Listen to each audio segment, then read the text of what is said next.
We are here. Welcome in, everybody, to the first episode of the Osrynn Tales D&D campaign.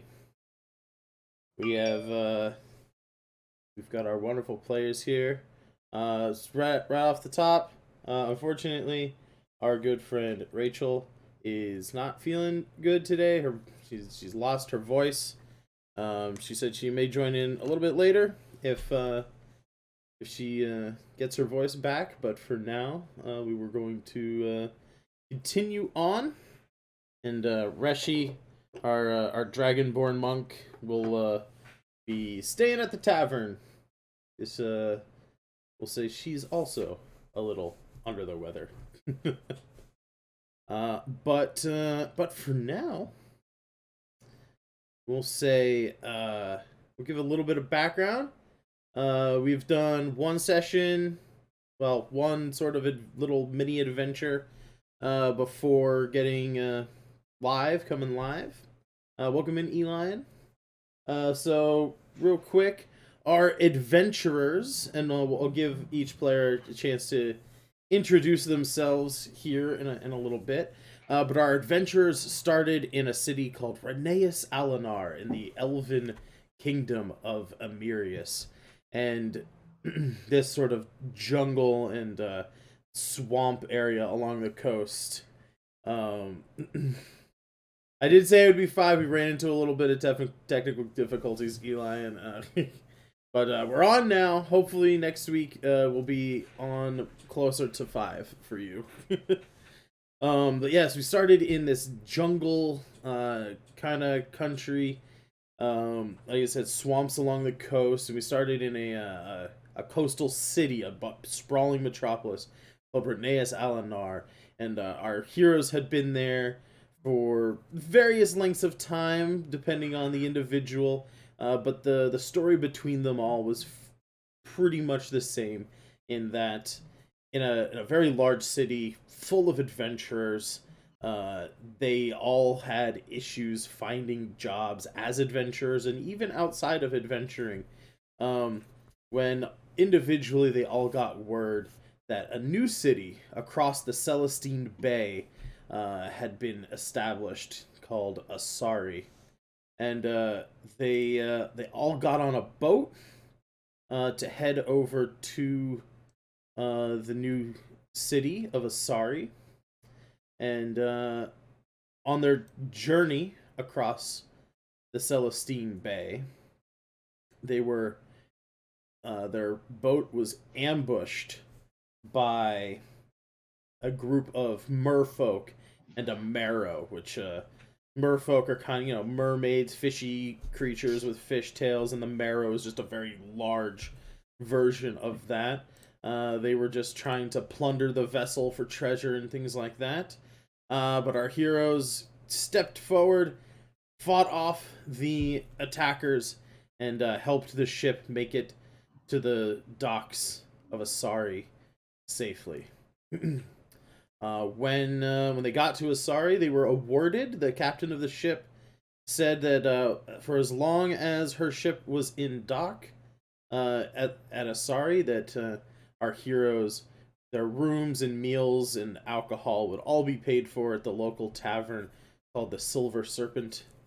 And at the very end of our pre-show session, the group went to talk to the village blacksmith and the village tanner, who were both very, very, very, very busy making arms and armor for any able-bodied person in Asari.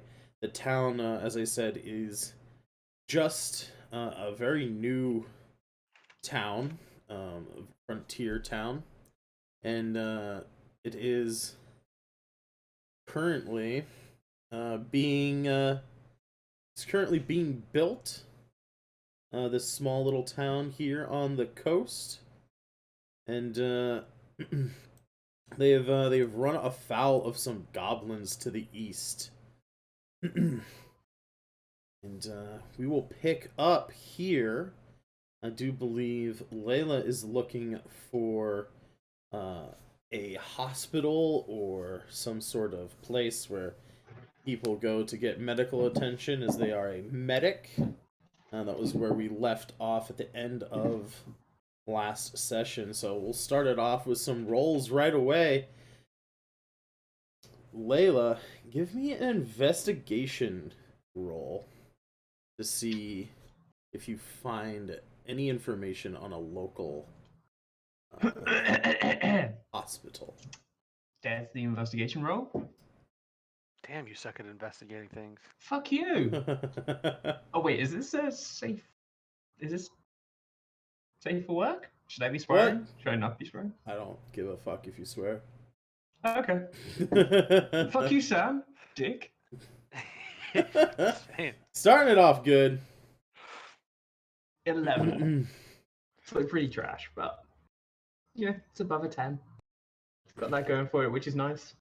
So as you kind of walk around, kind of looking for a hospital or something, you quickly find that Asari is a little bit too small to have a dedicated hospital.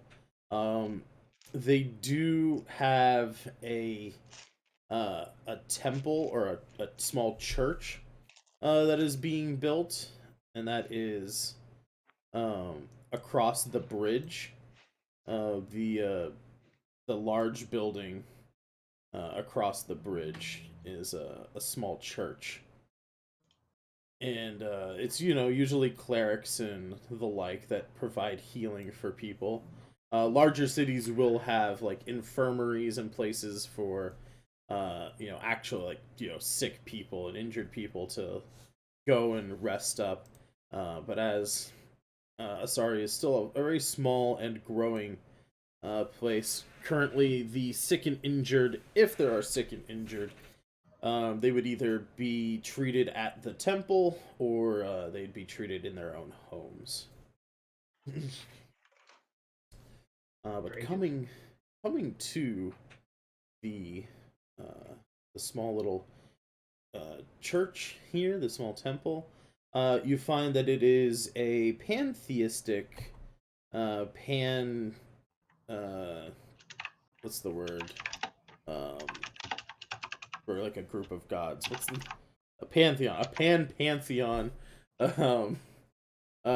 temple. There's small shrines for all the various pantheons of Osrynn. You have the El, who are the gods of the elves, the Gorm, who are the gods of the dwarves, and the Ornites, who are the gods of the humans. Those make up the three main pantheons of Osrynn. Gnomes are sort of related to dwarves in this world, so they also worship the Gorm, and halflings are related to humans in this world, so they also worship the Ornites. And then there are other smaller, like, little statues and, like, mini altars to other various gods as well. So, like, there's three statues of three different five-headed dragons for the sort of reptilian and dragon kin who worship the celestial dragons and various other things like that. What you don't find are shrines or altars to the orcish and goblinoid gods here. It's mostly Rin-kind pantheons or close allies of Rin-kind. So technically, Dragonborn and other reptiloids are what are known as wildkin, because they're more animalistic in their appearance. But they have a very good relationship with the more human-like races of the world. And so you'll often find, when there is these sort of pantheon temples, you'll also find, like, shrines to the celestial dragons. Lore dump! Indeed. It is the beginning of the campaign, so expect a lot of lore dump here. But as you kind of walk around the temple, you do see a young boy, an acolyte. He's like sweeping the floors and stuff, and off towards the back, you see the main altar in this temple is to the El, and you see an elven person. You can't see, their back is turned to you, but you can see their long ears and their beautiful hair, kind of mid back level.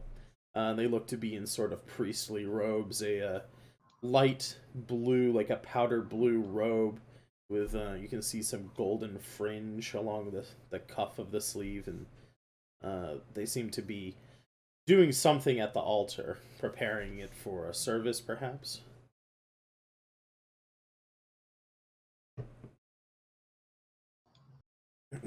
Sorry, I'm just sorting out my sound. It's screwing up apparently.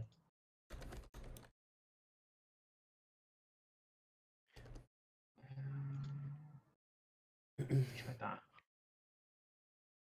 Can someone speak very quickly? Test. Test. Bippity bobbity boop. Any better, Salom? But anyway, yeah. So the celestial patrons are they just generic celestial, or is it specifically elven celestials who would call to El with her patron thing, or is that just Since you are of elven heritage and celestial heritage, I could see an argument for both.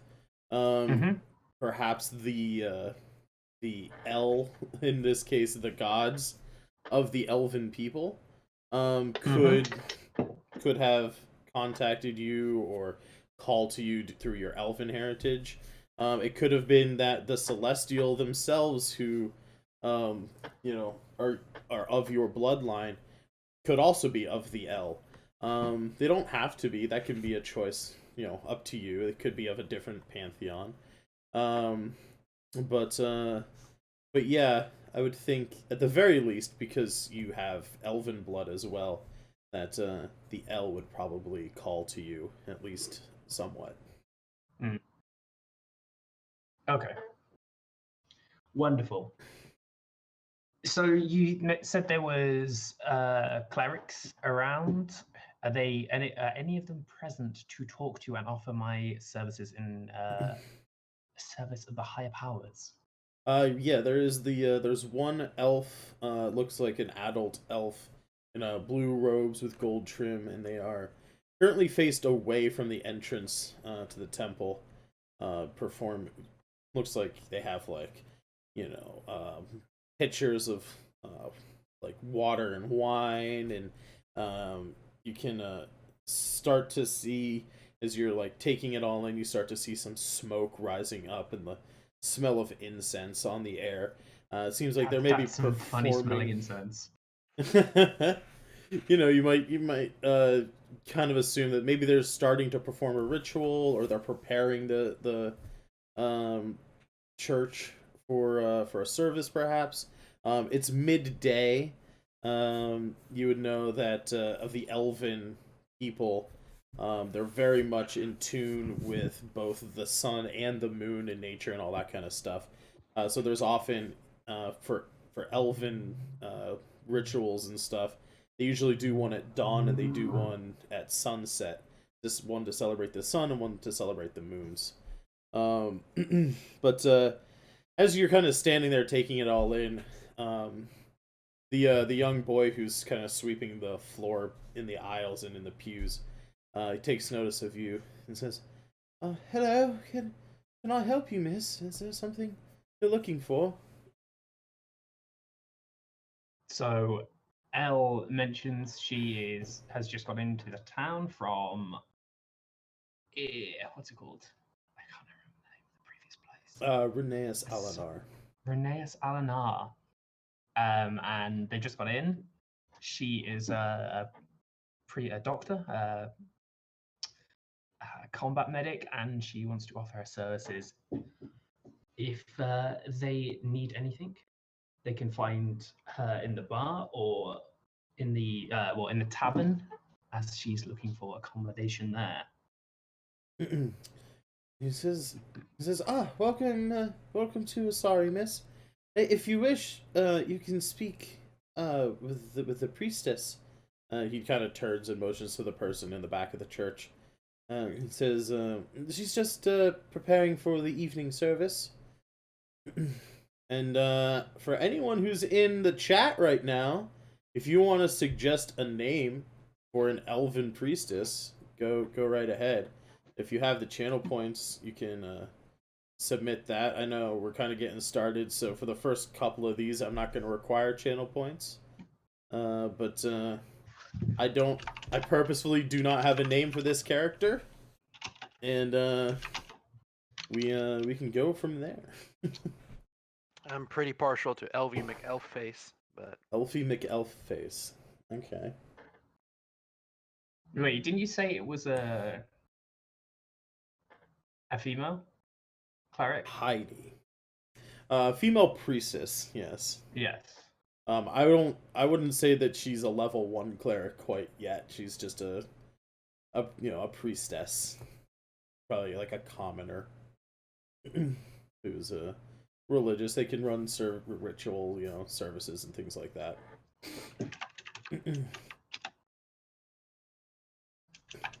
Sack me McLong ears. We'll go with Heidi. I like that. Heidi DeSauce. Oh, good God. You asked for suggestions. I did. You're right. You have done this yourself. I have. This campaign is gonna get weird fast, guys. All right.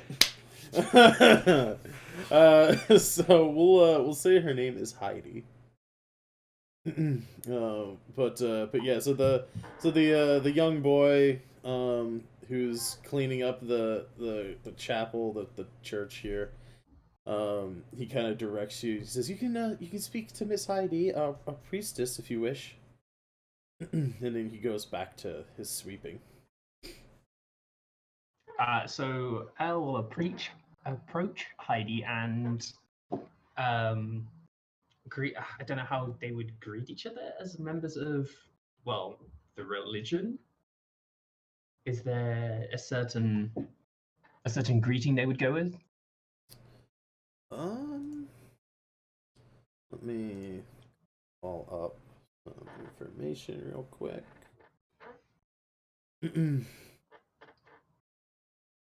Would come on. Here we go. It would likely say something along the lines, since it is the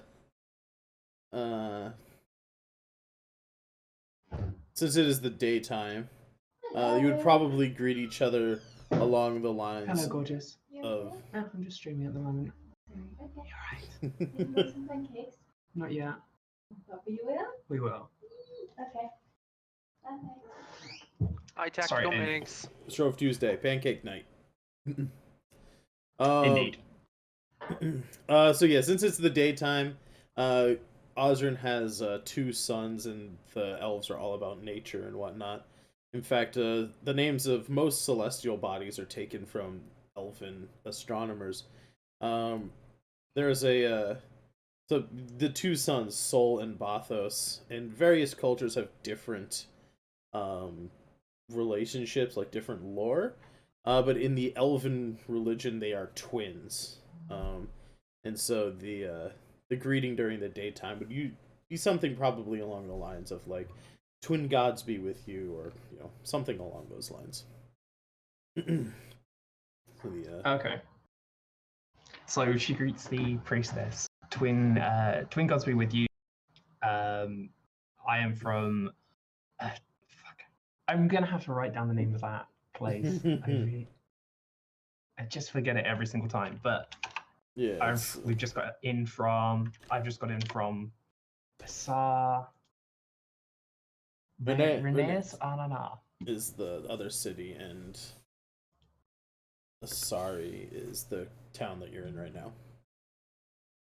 So just got in from there, where I was working in the military hospital as a healer and doctor. Do you have any need for the services at the moment? If you ever need them, I am currently at the tavern searching for accommodation. And she says, you're a medic from René Salinar. That is actually wonderful news. If you have time right now, actually, I wouldn't want to impose on you. I know you just got into town and you probably have many things to do. Finding accommodation, lodging, and things like that. In fact, if you need a place to stay, we have some relatively reserved accommodations here, but we do have individual chambers for those of the faith. But we actually do we have 2 wounded people. There was a goblin attack along the eastern roads a few days ago, and we actually have 2 people here who could use some healing. Absolutely. Lead on, good maiden of the faith. Yeah. She steps down from the altar and kind of takes you out through a side door towards the back part of the church. You walk down some stairs. It's not completely underground. Like, it has like those sort of like if you ever see like those basement windows that are kind of up near the ceiling, but you can clearly see like outside. It's one of those sorts of spaces. It's nice and cool, to kind of help with like fevers and things like that. But you see there are 4 beds aligning each of the walls in this relatively small-ish to medium-sized room. It's probably like maybe 25 feet long and probably like 15 feet wide.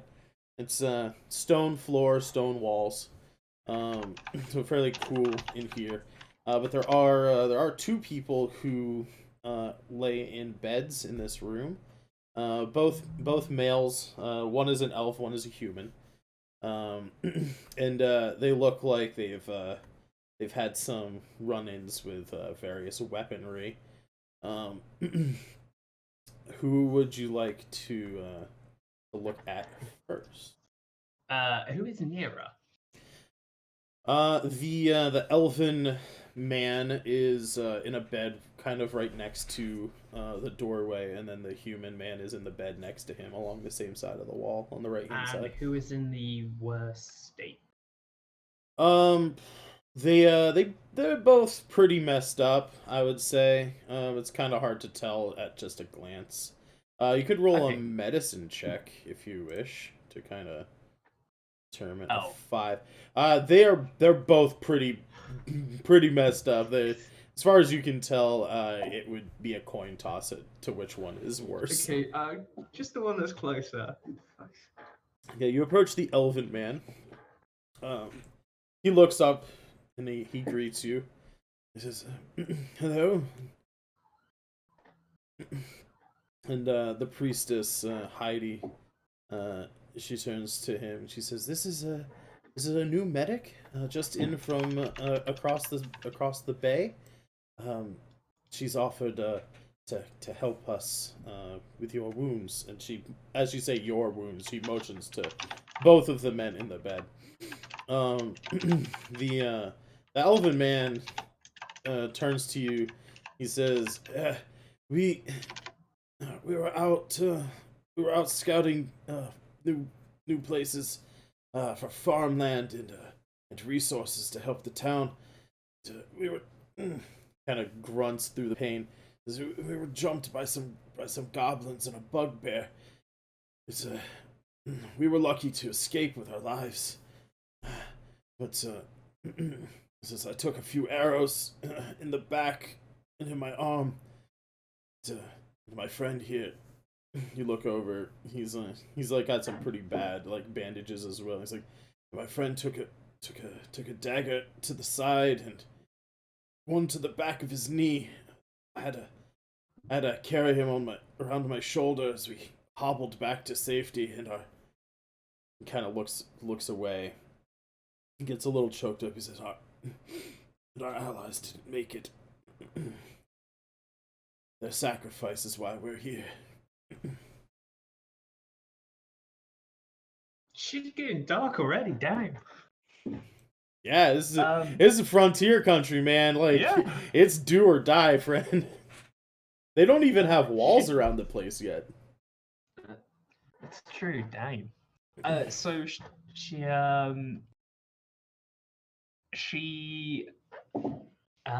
says, sorry to hear about your friends, but your injuries are my current priority. May I have a look at them?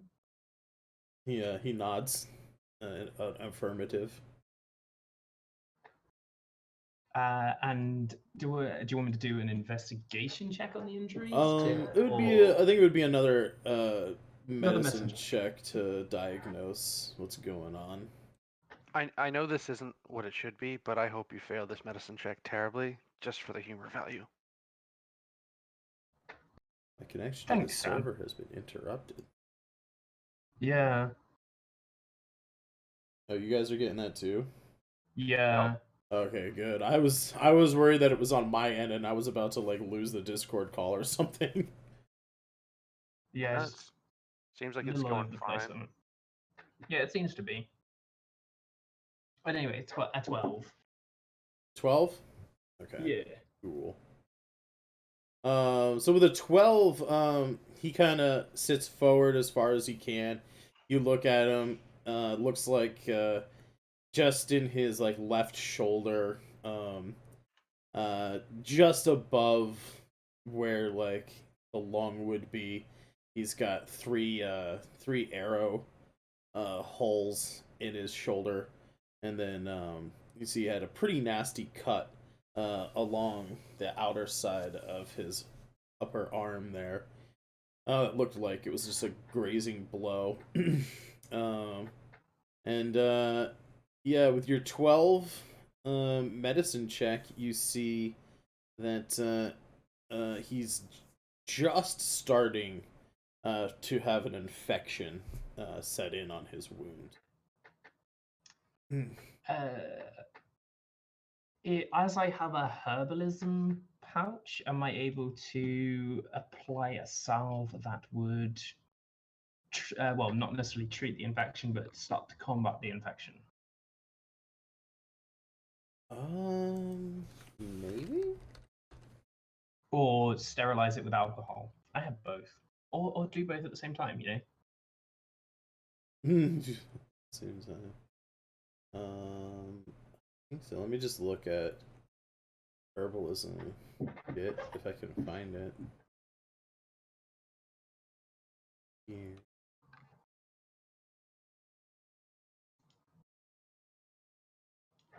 Herbalism kit. Medicine provides the ability to treat illnesses and wounds by augmenting your methods. Yeah, you could probably use a charge. One use of your herbalism kit. I think it has 10 uses. You could use a use of your herbalism kit to treat the infection, along with some of the alcohol to kind of sterilize things. Yeah, I think that works. Sweet. I will do both of those. Do you want me to do another medicine check? Yeah, let's just go with just one more medicine check here. We'll see how. Yeah, 10 above. All right. Yeah, you treat his wounds, and you kind of make a bit of a salve or a poultice and kind of pack the wounds. You know that this will need to be changed out and reapplied once a day until he is cured of this infection. That roll. You think it's gonna take about 8 days to to fight this infection. It's a pretty bad infection that this guy's got. Wonderful. But Only thing left to do now is Eldritch Yeet. Just yeet him out the window. He'll be. but Go yeah, home now. you think as long as you reapply the herbalism kit every day, and I'm not gonna make you do a roll for this every day. You succeeded enough to how to mix the herbs and apply them. The roll was mostly just to see if it was gonna treat it at all. But you succeeded on that. So just over the next 8 days, basically 8 charges of your herbalism kit, you'll be able to save this guy from a slow, agonizing death. Wonderful. Well, that's always nice to save people from slow, agonizing death. Right? So then I banish it and move on to the next guy. Right. The next guy, he human male. He kind of reiterates what his friend said. Did we get names for these guys, by the way? They do not have names. I mean, I'm sure they do have names, but I do not have names for these guys. You can Ask chat again. I was gonna say, if anybody in chat wants to to toss up some names, we can do it that way. Otherwise, we'll just come up with some names ourselves.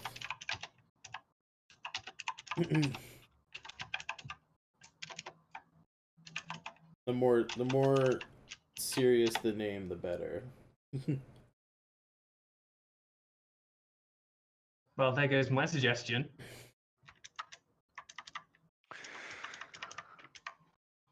What was it? Dingus McDorkface? I mean, close. Jim and Jab. Wait, whoops. I didn't want to do that. Rod supposed to be behind McLongshaft. Yeah. He's got Scottish heritage. It's fine.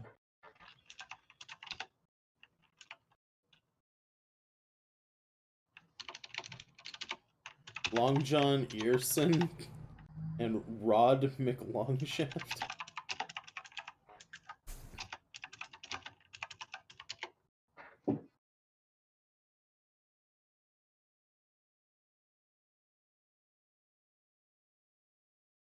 For Falskaren Eldskag, the ultimate dwarf.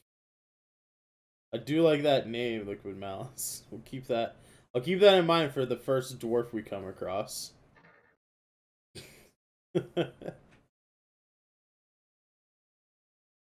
Richard Cheese. Oh boy. Is he a bard? Is he like a crooner bard?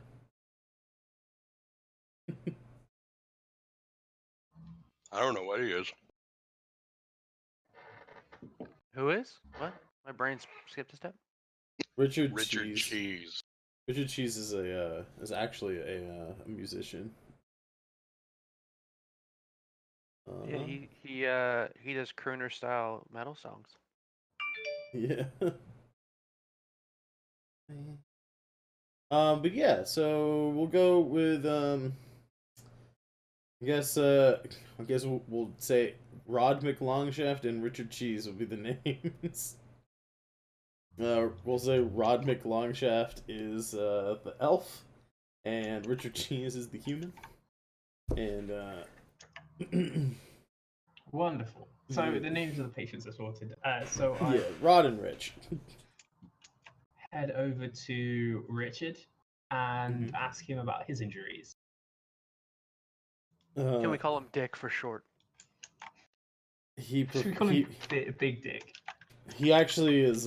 He actually prefers Richard. The full. He doesn't Richard. like being called Dick Cheese? No. Who'd have thunk?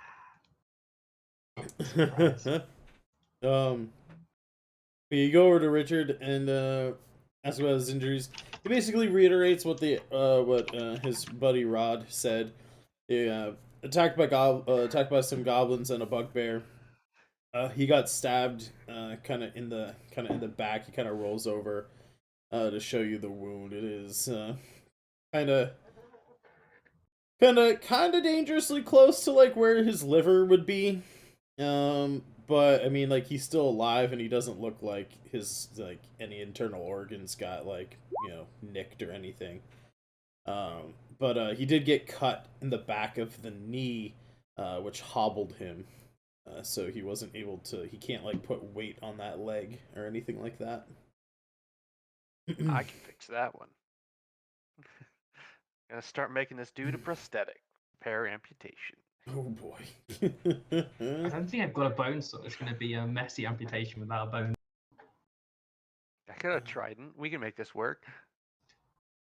So yeah, with your 12 in medicine, you think that you could easily like fix up the knife wound in his side, with just some like a simple medicine check or a use of a first aid or a herbalism kit, just to help the wound heal. It seems like the priestess was able to sew him up like well enough that it's gonna leave a nasty scar, but you can kind of help ease any pain or anything coming from that wound. It doesn't look infected or anything. The big thing here is the fact that some of the tendons and ligaments in his knee that allow him to like bend his leg and put weight on it, those have been cut. So that's actually going to require some magical. Yeah, I was gonna say magical healing. If I do have magical healing. do you have magical healing? I do have magical healing. Yes. What's it called? Cure wounds. I have cure wounds. Okay, yeah, you could. Would use... yeah. I think a use of cure wounds would help. Cast at first level. Mm-hmm.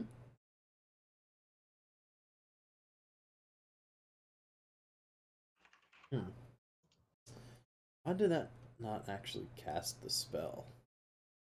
I don't know.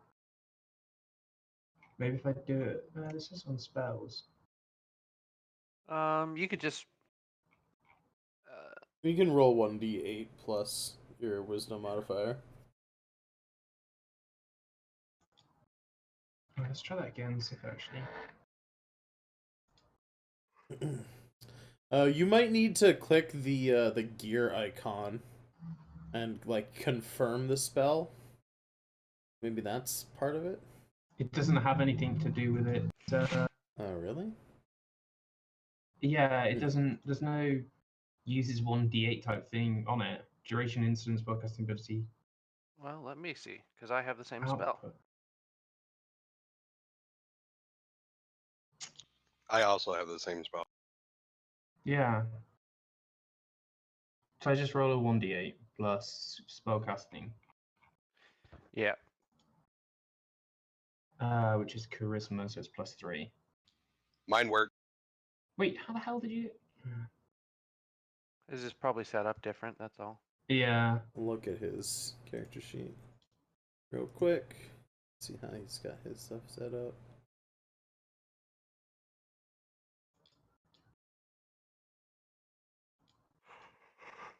That is weird. His character sheet has cure wounds, and it has healing, like a spot for healing on it, but yours doesn't. It's really strange. Did you drag and drop cure wounds into your character sheet from the compendium? Yes. That's so weird. Let's get the advanced dice roller out. So it was. Yeah, it was 1d8 plus your spellcasting modifier. +3. 1d8 plus 3. Roll. 9. 9. Yeah. You place your hands on his knee, and you can kind of feel. It's so weird and probably a little off-putting. But you're a trained medical professional. You've dealt with strange and off-putting things before. Stank ready. You can almost feel like the rope of the tendons and ligaments kind of reaching out through his leg to meet each other in the middle and repair themselves as they connect themselves to the proper spot. And as a bonus with the magic healing, his knife wound actually heals as well, and he's good to go. This I guy's feel literally like Rod just is a little salty. Rod's a little salty. He got regular healing, and then Richard got fucking magic healing. In hindsight, yeah, it'd probably been better to heal the infection, but you know, priorities first, right? Hey, choices were made. Triage. A little bit uh, of an infection, you can run that off. but yeah, Richard looks pretty good to go. He'll probably still be walking with a slight limp for a few days as he kind of gets used to the new leg and all that, as it were. But yeah, you've helped the two injured folk in the temple here. As you kind of fix up the people, Heidi, the priestess, kind of is watching kind of over your shoulder, and she says, oh, "This is wonderful to have someone who's so adept at healing here." She says, I'm just a standard priestess. I'm no cleric or anything like that. I can lead spiritual services and things of that nature, but my knowledge of healing is very limited to just first aid and basic things like sewing up wounds and whatnot. She says, I do hope that you plan on staying in Asari for a while. Our town can definitely use someone like you in light of all the problems going on here. Such are the trials and tribulations of a new frontier town, though. And yes, we'll be staying for a while. She says, wonderful to hear it. If you need a place to stay, as I said, there is a room here available for you, or perhaps if you know anyone else who's of the church, there are rooms here for people of like spirituality. Is the total cleric? Our angsty turtle cleric friend. Yeah, I was gonna say, Mhm. is he the religion? The correct religion? Yeah, he'd be a cleric. He'd be allowed to stay Yeah. at the temple. They only have limited rooms, so Yeah. the idea is with limited bedrooms and stuff. They would allow anyone to like spend the night there if they were like really hard up for a place to stay. But as far as like semi-permanent lodging, they prefer to be someone like a cleric or a priest or someone who would also kind of offer some sort of service to the temple. So he gets basically free housing. Pretty much. Yeah, it's part of being a part of the church, and Am I small enough to just be a pet in the corner of the room? no, you're a medium-sized creature.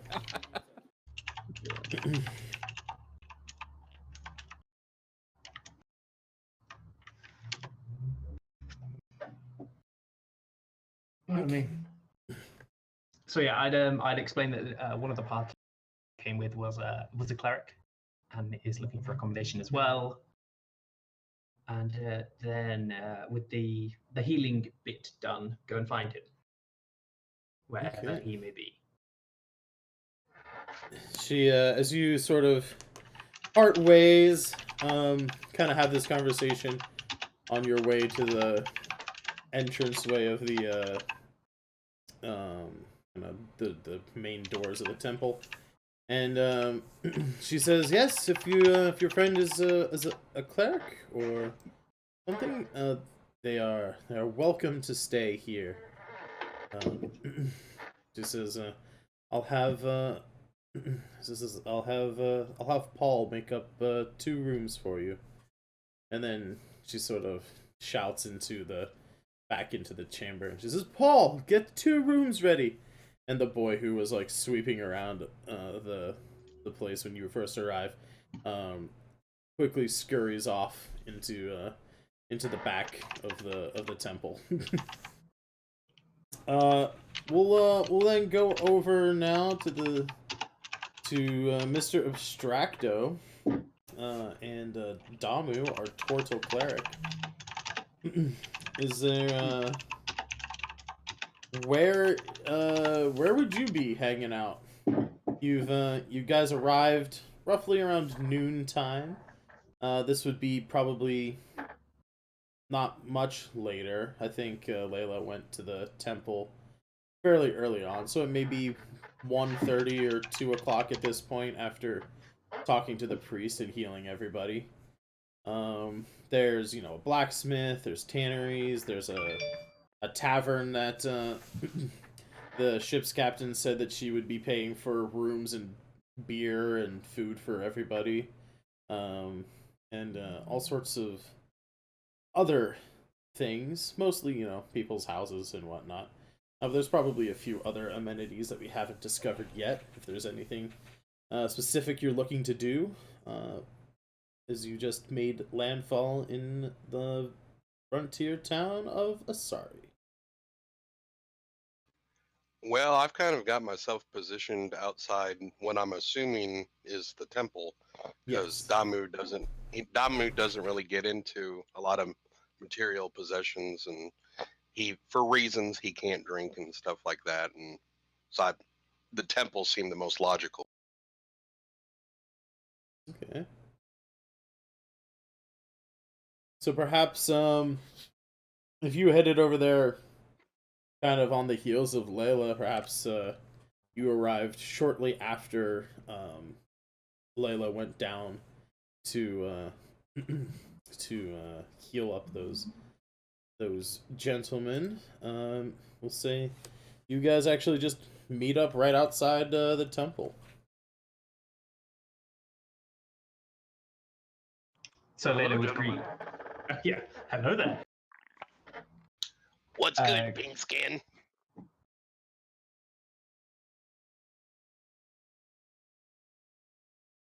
There's rooms inside for y'all. Good, I'm being tired of being on my feet. Well, I know you were both quite handy back on the boat with those merfolk. I was wondering if you would like to continue to accompany me on some adventures. I've heard tales that there may be some goblin problems about, and well, Warforged like to stay busy, and the blacksmith doesn't really have room for me right now. Who else is going on this adventure? Well, you folks are the first I've asked.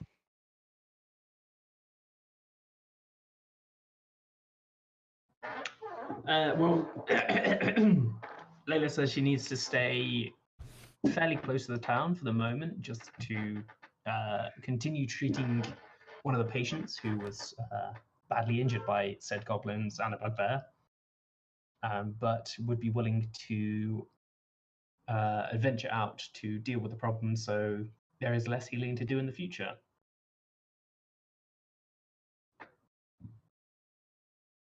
Well, then I believe we should probably go see the town guard and see if we can find any work, I guess it would be. You want me to heal your friend so you can leave further? Sure. Alright, show me to him. So she'd walk inside and what's the priestess's name again? And Heidi.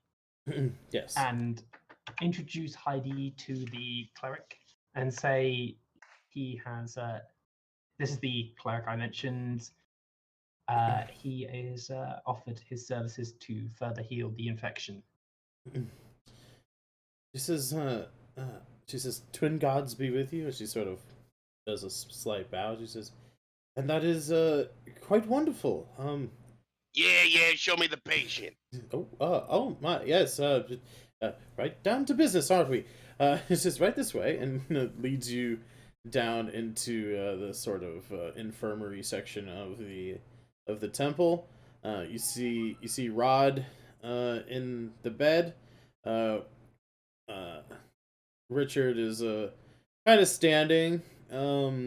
He's kind of testing out the healed knee at this point. And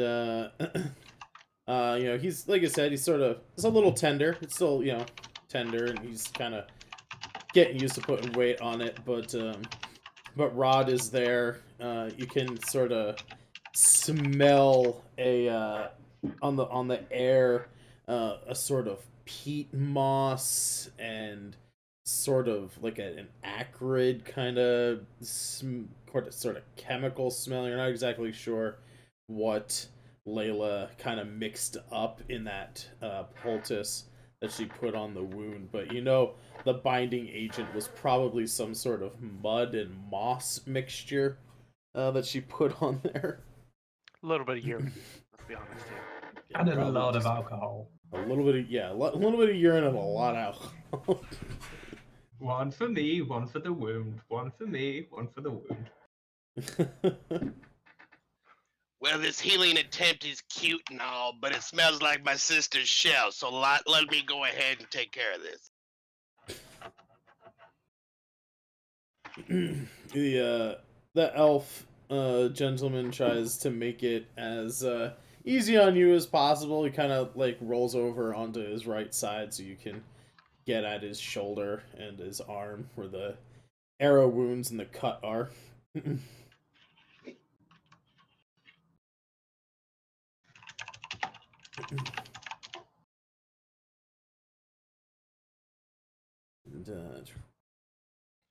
So I'm trying to press the cure wounds, and it's not casting now. Yeah, that's what it did for us. Hold on a sec. Did I may not have. Huh. Also, props to you for the voice. Thank you. Oh, hold on. I got this. Another 7. So yeah, with a 7, again, this guy just a commoner. He probably has no more than 5 total hit points anyway. So yeah, you kind of lay your hands upon the wound, and you cast your healing magics, and you after you kind of clear the poultice away, you see the cut and the 3 holes in his shoulder kind of seal themselves up, and it's not pretty, magical, low-level magical healing. It's gonna scar. In my wound, it leaves some pretty good scars as if it had healed naturally, but you've sort of done it rapidly so that it the infection is gone, and the wounds are healed over, sealed up. Like I said, left some scar tissue on the otherwise blemish-free elven gentleman, but hey, now he's got some character to him, right? He kind of rolls his shoulder over a few times and says, thank you, sir. It feels a little stiff, but nothing that I don't think will work out soon enough. As Yeah, it's my pleasure. Oh, there it is. hey, I got it to work, sorry. Forget it. So you guys heal up the 2 gentlemen. They kind of get their gear and everything. As they leave, they each leave a few silver in the collection plate for the services of the temple, and for you healing them. and they make their way probably back to their homes, or perhaps the tavern for a good drink after spending a couple days in the infirmary. It's always best. Drink right after the healing magic is completed. Yeah, That's what I heard. don't doctors tell you to take your medicine with alcohol? Yeah. Mm. Yeah. Exclusively with alcohol. Yep. Where do we find these doctors? That's what I thought. You're looking at them as you look at each other. Good So- thing I made a medal and can fix myself.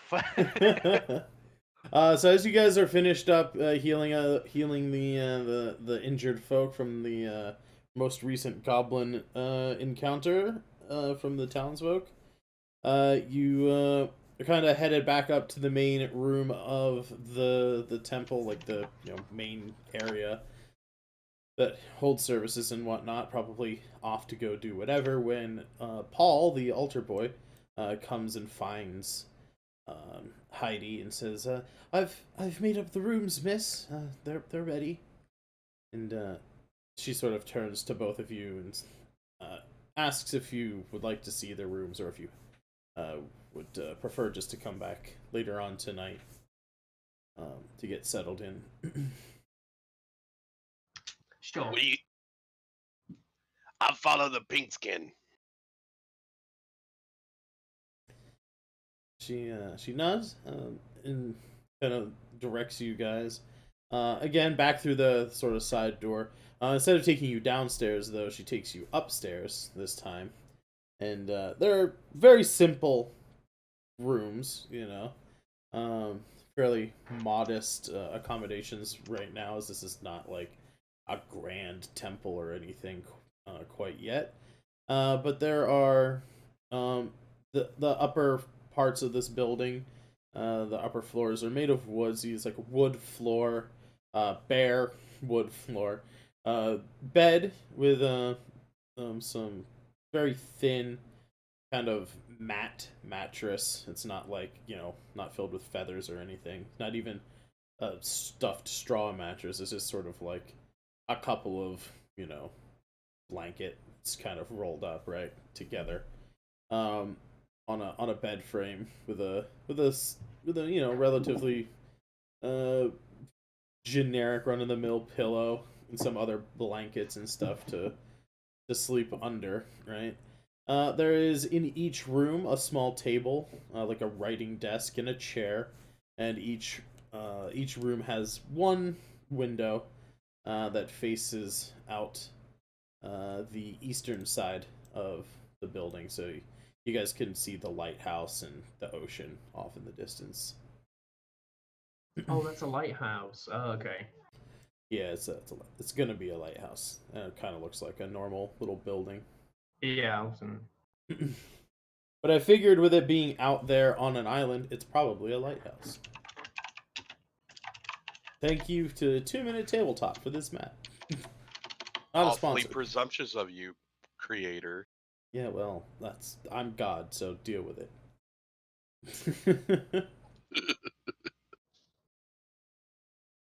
If I take you guys back to the world map, you guys look down here at Asari. That island there it's a lighthouse. I drew a lighthouse, so it's a lighthouse. That's one thing it looks like. That's how it works. Castle nondescript skeletal structure above us. But that's 120 miles away from the town. Listen, according to the map. things are not drawn to scale, okay? It's all Immersion breaking. This is just. it's all relative. Okay? Wonderful. So yeah, we've got our rooms. God didn't In make there. lighthouses, man did.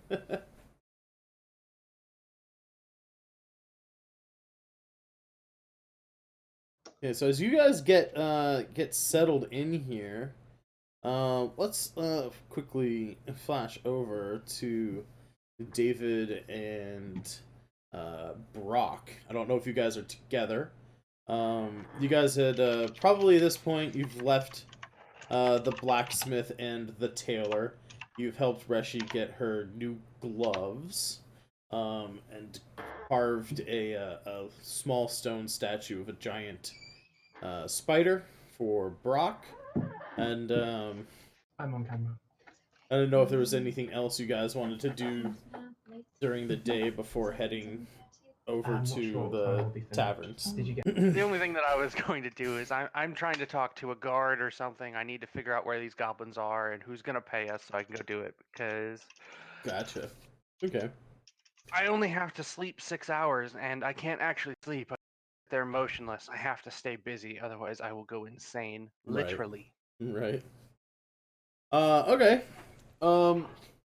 You can track down someone who looks relatively official enough. There is no actual guards to this town quite yet. Basically what's going on is because of the goblin threat from the east, any able-bodied adult in this town is being given arms and armor so that should they attack the town, they haven't attacked the town proper yet. It's mostly been like some of the farms that surround the area, travelers to the east that are kind of scouting out land for, resources and what have you. Those have been sort of the people getting, ambushed here and there.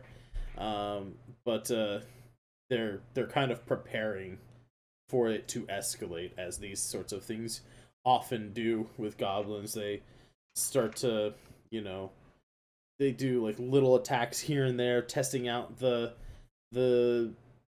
sort of the strength of their quarry, as it were. And once they kind of get a good idea of how strong or how weak people are, then they sort of make their full-on assault. So you talk to let's say Merkel Billings Clyde. Marco Billings Clyde. All right. Yeah. He goes by Bill. He's we'll say an elven gentleman who works in the town as sort of more of a in a sort of official capacity, as far as like he's not the mayor per se, but he's like on the town council. He was like one of the guys who was like first settled here, made some of the first buildings, and he has more of a organizational capacity. He's he's not like a blacksmith or a tanner or something like that, but perhaps he's like a town planner or something along those lines. But you find him kind of back as you kind of ask around like who to talk to. You find that he's like sort of back in this area of town, kind of overseeing some of the construction of the buildings back here. And he greets you, says, "Welcome to Asari. Is there anything I can help you with? My name is Merkel Billings Clyde, but people call me Bill. I am I'm the town planner, and oversee other various actions of the town."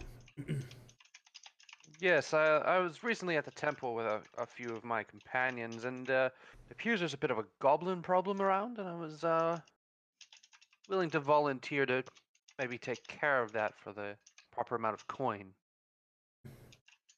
He says, yes, there's indeed, we've had a few run-ins, some of the farmland, and a few travelers to the east here have come under fire from the goblins. He says, we could pay, perhaps, to see some information if you can provide it for us. He says, if you could find their location, and bring any information back about their numbers, could probably see to reward you with. It says, how does 100 gold sound for just a fact-finding mission? Well, if we do find them and we remove them, what are we looking at? Says, oh well, if you remove the threat entirely, well, I would say we would be looking at a much bigger reward for certain. I'd have to check with some of the other council members to see how much money we have to offer.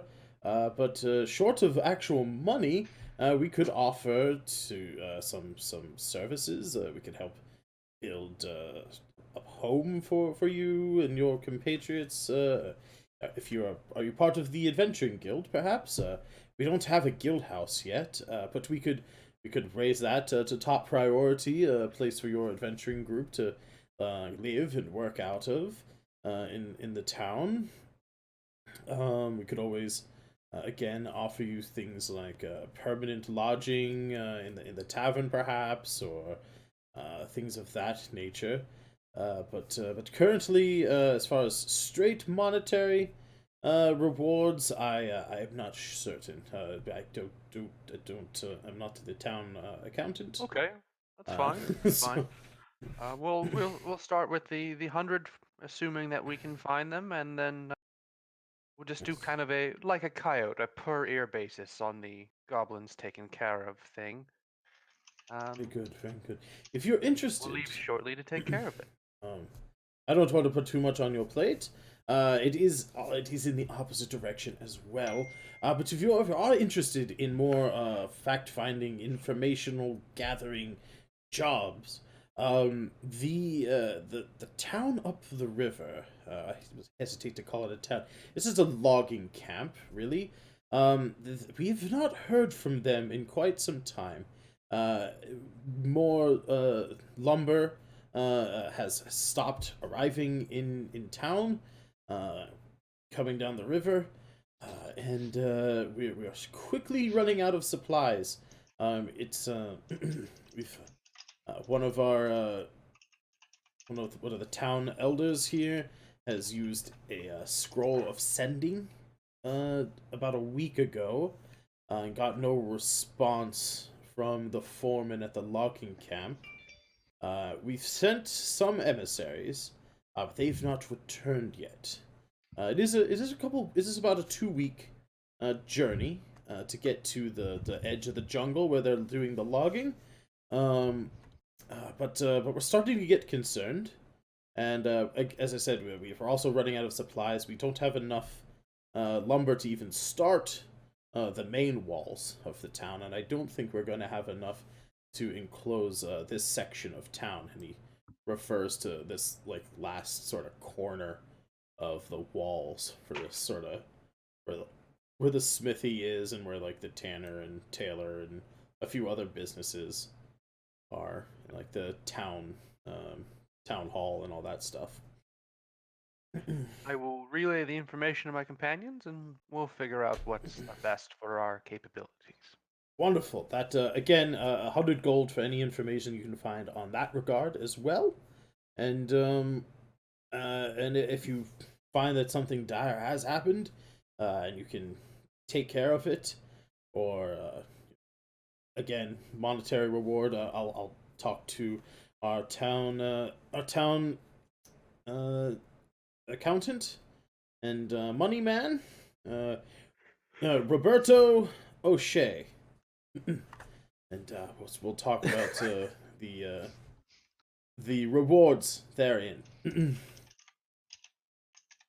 It's getting really hard to write down these names, guys. It's getting really hard to write down these names. All right, so I guess I'll return to the rest of the crew here and give them a head up. Brock, I assume you're with us over at the temple? I mean, I assume you're trying to get some of the elven priestess booty. Let's be honest here. Yeah. Let's not beat around the bush.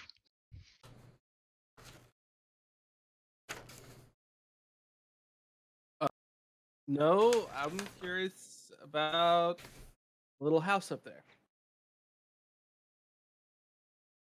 Oh, the little house. Yeah. Up in It's up stone here in the middle. in the woods It's just full of dicks. up there. Just dicks everywhere. That is just a someone's private house. You actually you actually you reach the house there. That stone sort of in the middle of the clearing just has a name carved in it. It says Clyde. Or actually more specifically, the Clydes. And it just looks like a nice little kind of cottage. I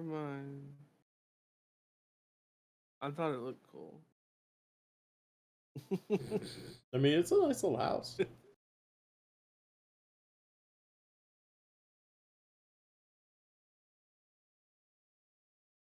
I'm gonna go back over. Okay. Sorry that didn't pan out. I had kind of planned for that house just to be a sort of town elder location, and now that we have a name for one of the town elders, there you go. That's where Merkel Billings Clyde and his family live. So Merkel Billings Clyde is his name. Yes. Clyde, okay. And money manager Roberto O'Shea. Yeah, the town accountant is Roberto Angel's Hair O'Shea. Yeah, I'm not gonna write that bit down.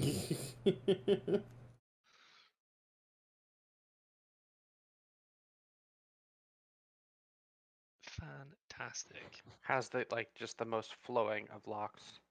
Yeah. Super impressive. Golden locks. Yeah, of course.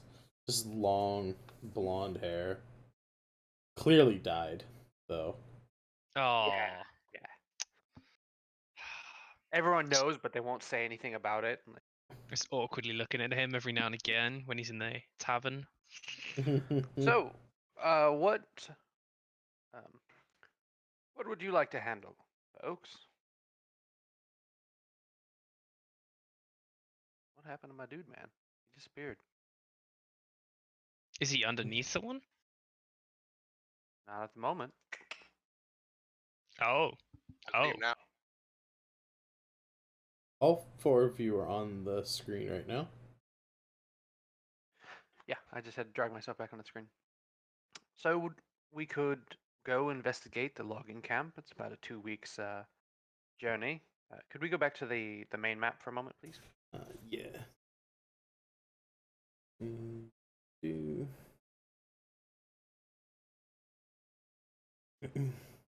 So the logging camp is actually right next to where your group of characters is right now. It's right above Domu's picture.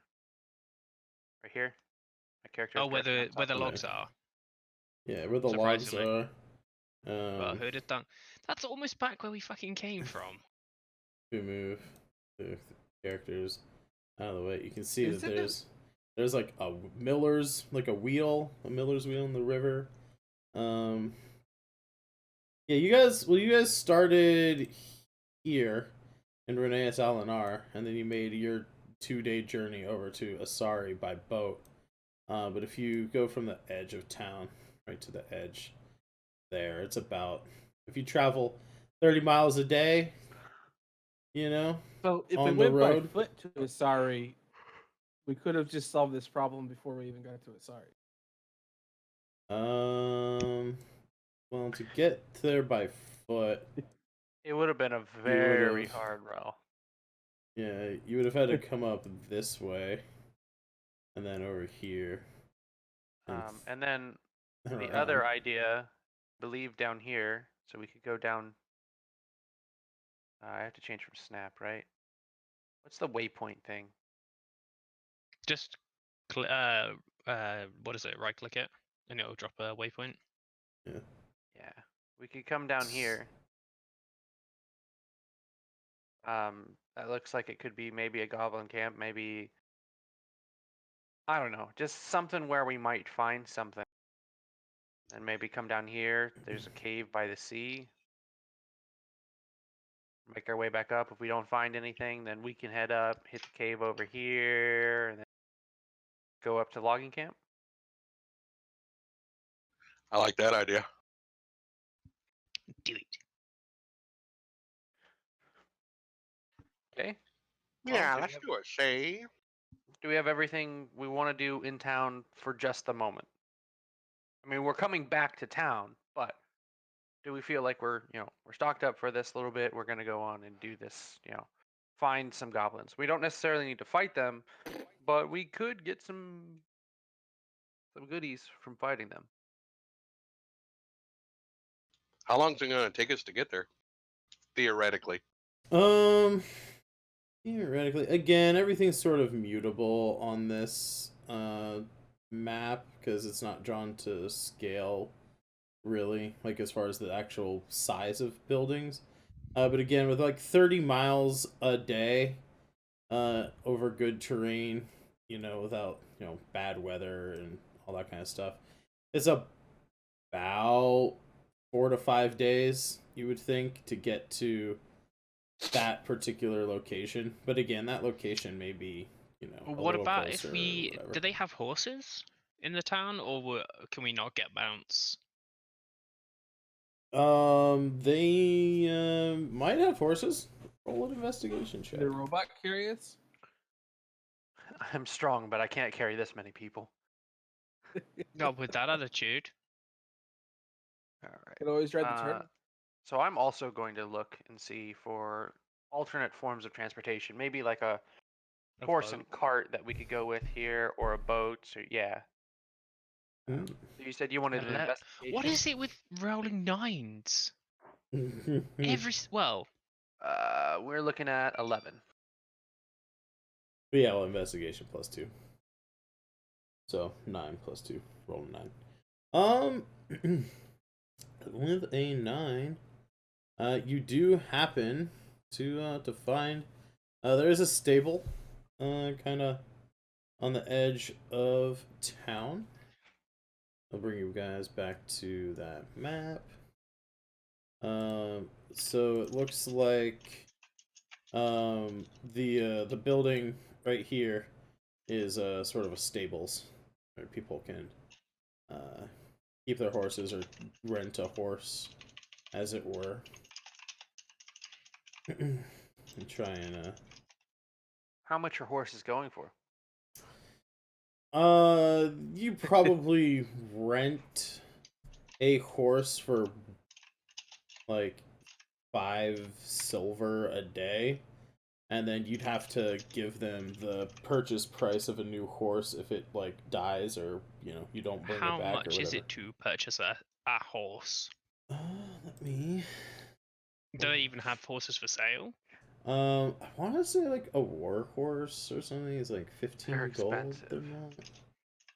Horses are expensive. Is that in the? Do we know if a horse can even carry me? Yeah. Yeah, Should be if able to. not. I mean, we can always just tie ropes around your legs and have it drag you. I am in a And then shell. roll. Yeah, exactly. You can fall asleep at the same time. It's great. Upside down. Flip you upside down, and we can just ride on your belly. Yeah, it could be like a horse and cart, except, horse and turtle. Could be. The bumps will be easier. Use my belt as like a seat belt. Mounts and other animals here. A draft horse is 50 gold. A riding horse is 75 gold. And a war horse is going to be 400 gold. They're most likely going to have here. Most likely, you're going to want a draft horse to pull a cart. A horse and cart is going to be 1 gold a day. If the cart is damaged or destroyed, carts are 15 gold replacement. And if you're just looking for horses to ride, They can carry up to 480 pounds on a riding horse. And yeah, the riding horse is 75 gold replacement if it is injured or dies. How much are draft horses? Draft horse is 50 gold a day. It can carry up to How 540 much would pounds. purchasing a draft horse be? 50 gold. Just buying one? Yeah. Be 50 gold? Yeah. And how much would a cart be? Cart is another 15 gold, and it can carry up to 200 pounds. So altogether, it would cost me what, 120 gold to permanently purchase 2 horses and a cart? Well, 115. Well, if it only holds 200 pounds, I mean that's like 2 people. That's definitely not me. Well, I'm a 300-pound guy. I'm a 450-pound guy. Yeah. Well, You're really expensive. And I'm super slow, so we're going to want to put me in something. You guys how could about- spend 100 gold and buy a carriage that carries up to 600 pounds. How yeah, many that would horses just do you need carry for him that? in one of these skinnies. Oh. Okay, how about a boat? Is there a boat that we could purchase or rent to go around? Yeah, you don't want to know the prices on that stuff. A rowboat is 50 gold. The next cheapest boat is a keel boat, which is worth 3,000 gold pieces. Oh Alright. shit. Well, I'm not gonna bother with horses. I guess we're gonna walk because Okay, we're too- you know we're what? At this rate, this town can just die.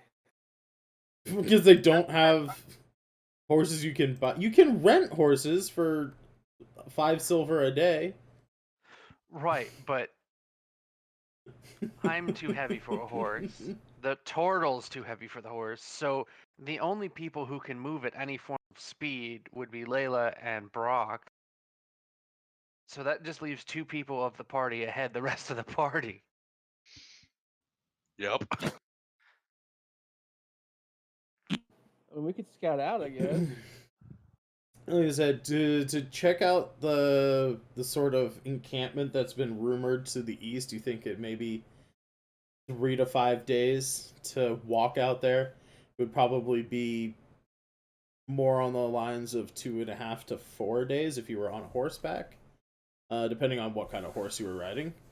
And then it's about 2 weeks on foot to the logging camp, and probably about a little under a week and a half if you're on the faster horses.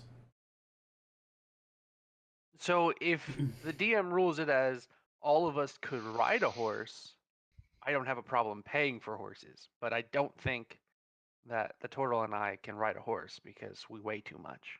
How much do you weigh? I weigh 297 pounds. I weigh 450, and that's not including my equipment. Probably don't have that much equipment to worry about. I have 45 pounds of equipment. I mean, you'd have to ride. I mean, I'd fudge it a little bit. Say the riding horse can carry like 500 pounds, and the draft horse could carry like 550. So the horse can carry me, just don't throw nothing to me. Yeah, just don't. Yeah, you guys can all ride riding horses. Now if the horse gets spooked and stuff like that, you'll have to make like animal handling checks to stay on the horse and not get like bucked off and whatever. But just far as like under normal conditions and whatnot, anyone can ride a horse. Just like anyone can drive a cart, but like land vehicle proficiencies are good for when you have to like you're driving your cart real fast through a storm, or you're being chased and stuff like that. Just let a little bit of handbrake out and e-brake out and slide it around. Don't try that unless you've got proficiency, right? DM/druid question. Brock, do you want a horse or would you prefer to wild shape? Oh. And how use long wild does shape. wild shape actually last? Pretty sure a single use of wild shape lasts for an hour. What? I think so. Maybe even less. I'm gonna meditate. You're just gonna go back into stone form and just meditate for another 100 years. Find a better adventuring group. I'm just gonna carry a fucking ball peen hammer and a chisel with me. Wake up! Punk. Starting at second level, use your action to magically assume the shape of a beast. You've seen before. You can use this feature twice. Gain expended uses on a short or long rest. You stay in the beast shape for a number of hours equal to half your druid level rounded down. So right now it's only A level. Yeah, so right now, since you guys are level 2, it would be 1 hour. At level 4, Okay. it goes up to 2 hours. So For traveling purposes, probably best to get him a mount. Wait, if he turned it, what? It has to be a size 2 creature, doesn't he? Size 2 creature. Well, isn't? Yeah, I mean, what's the size of creature he can actually wild shape into? he can get into medium stuff. He can. I don't think there's a restriction on sizes. There's a restriction on They wanna CR ride and me. on beasts. I already know where this is going. They want to ride me. No, I was gonna say eagle. Eat the guards. Please eat I the can't guards. fly We yet. have messages Yeah. saying eat the guards. There are no guards yet, guys. In chat, the town does not have town guards yet. There's a militia force. Or because We're trying to figure out how if to I get the can goblins to fly, kill him. Yeah, you gotta be 8th level. Yeah, you can't fly yet. yeah, and if I can fly, I can just Oh. fly there, find out. Well, the that's what I was information, thinking. Fly back. Perfect. While you're on your Steal the way. horses. All right, so I will foot the Alright. bill for our party here because I'm pretty sure I'll have the most money. I don't think I have any money. How much for the 4 of us to rent horses for 2 weeks? I'm going to overestimate the amount of time it's going to take to go check out this potential goblin encampment and come back. Okay. Yeah, so like I said, it would probably take you on mounts, let's just say 3 days on average to get out there, and 3 days to get back, and however much time usage you want to overestimate. There's 5 of you. I know, unfortunately, Rachel is out sick today, but there are 5 of you, so that's 2.5 silver, or sorry, 2.5 gold per day for all 5 horses. 2.5 gold per day for all 5 horses, right? Yeah. Which I think for 6 days would be 15 gold. I will do 10 days for 25 gold. Okie dokie. Do you want? I've got 10 gold at the moment. Do you want some gold? Or are you still living the high life since you got paid for fixing the boat? In the spell. If you guys want to chip in, it's not a, I'm not gonna stop you, but I can pay for this fairly comfortably. I don't mind paying my own way. Okay. If it's 25 gold, that's 5 of us. Be 5 gold your way. Cool. Salted. 20 for me. Now everybody has a mount, and we can adventure on and hopefully find where these Do we need goblins to are put doing. that on our character sheet? I don't believe for the moment it will be necessary Okie dokie. because we're just renting them. I can't afford Yeah. to buy everyone mounts. No, with I don't that got that attitude, kind of money. Yeah, no, just it lop ain't off your arm and sell that. Ha! I can Yeah, afford we to could always, buy like- 2 mounts and a cart if we want to change our idea here, but I mean, we could always kill all the goblins, go out, fix the other place, and then help build the place. Yeah. I mean, it's not like we're working on an entirely finite source of money here. Like, we can go do this, come back, get paid, and then get other rewards for Right. murder fucking goblins. Mm. So Oh yeah. let's go Word. goblineering, Exactly. everybody. Okay. You Let's want go to go hunt some fools. hunt some goblins. With that, let's as you guys you rent your horses, you're getting ready to head out of town.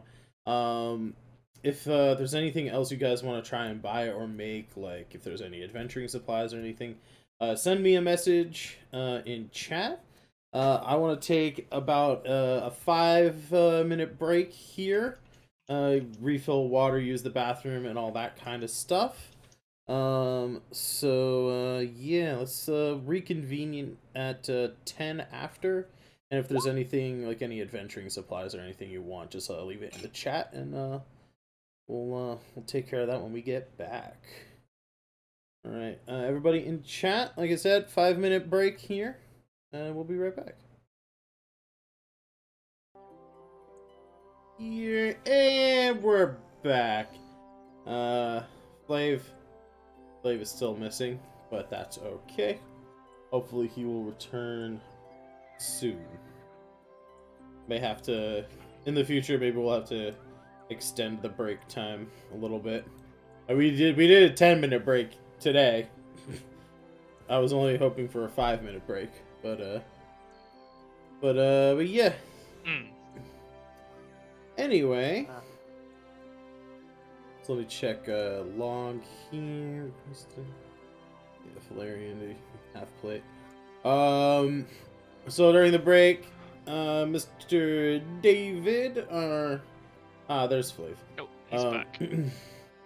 Back in time. Okay. David wanted to talk to the town blacksmith and get some stuff prepped for when he returns. I did a roll off camera, and it looks like the blacksmith should indeed have enough materials set aside, hopefully in a week, as long as as long as the next shipment from Reneus Alinar makes it across the bay safely. There should be plenty of material when you get back for you to try and craft that armor. Very nice, very good. Something I forgot to type in there. I would like to speak with the notes. What's his name? Which guy? Billings. Mr. Bill. Hmm. I would like to speak with Mr. Bill. Oh no! Let them know that we are going to go with, we're going to investigate the goblins. We have purchased horses to do this expediently. In the meantime, provided they are not receiving shipments from the logging camp, Reneus Alinar may be of assistance. And as soon as we return from our short expedition, we will look into the logging issue. He says, wonderful. It is, it's good that adventuring types such as yourselves have started to arrive. These past few months, as we've established ourselves here, have been, tough going here and there, especially in the last few weeks, as these goblin attacks have started plaguing our well-being. I will speak with Roberto while you are away, if you should choose a monetary reward when you get back. But do keep in mind that as we are building our town, we are willing to prioritize an adventuring guild hall for you all to base your operations out of, if you should choose to stay and work here, which I hope you do. We do not have guards, and none of us are trained to fight. We are making arms and armor as best we can to do what comes naturally in defending ourselves. He kind of, mimes a really bad sword kind of posture. He says, but yes, adventurers such as yourselves would be a very good thing for our town indeed. He says, may the twin gods watch over you, as you adventure, and I hope to see you very soon with any information you could provide about this goblin threat.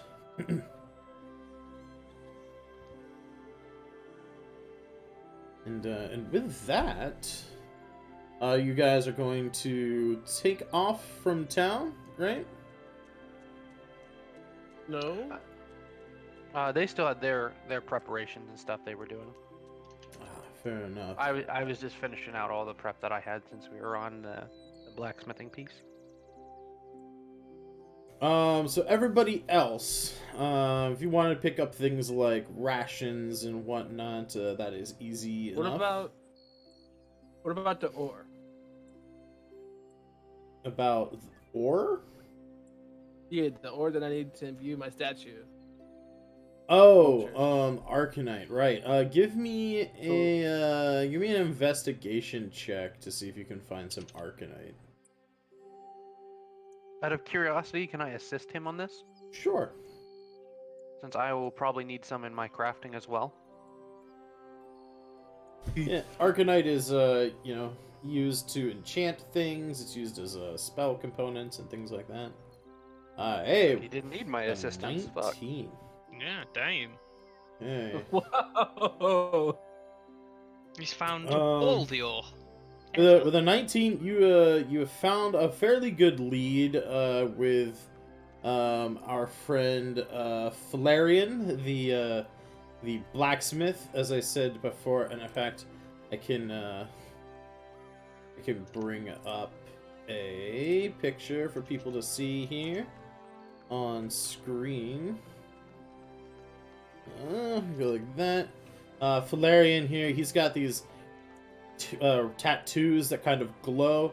They have to be fueled with some source of magic for him to be able to, do his spells of endurance for those long days of crafting. And so, using his lead in that good roll, as I mentioned in the week between our last sessions, I was saying there was going to be about a 10 to 15% chance that someone in town would have some Arcanite for you. With a 19, I'm going to bump that up to a 20% chance. So I'm going to roll a D100 here, and if you get between a 1 and a 20, you'll be able to purchase some Arcanite. And we got a 10! We got a 10! There you go. You'll, for something like the statue, since that is about a magic focus worth of, like an arcane focus worth of Arcanite that you'll need, I'll say that, I think, if I look here real quick, arcane... By spells of endurance, you mean mods of high-grade amphetamines, major grunge, were my favorite. Yeah, my new favorite. Some really, really good... He gets that, Heisenberg quality stuff.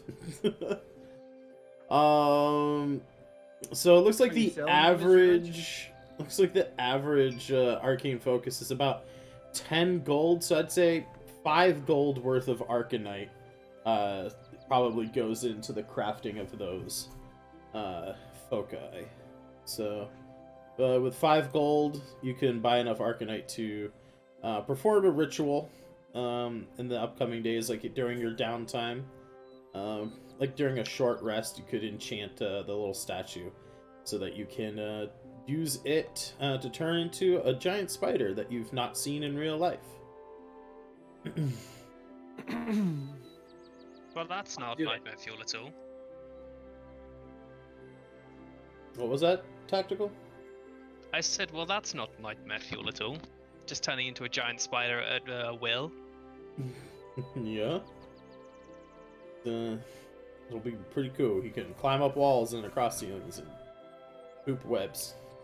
I'd like to point out it's my fantastic crafting skills that made that happen. Yeah. Actually, I almost failed that super fucking terribly. Hold on a second. No, it was my crafting that made that happen.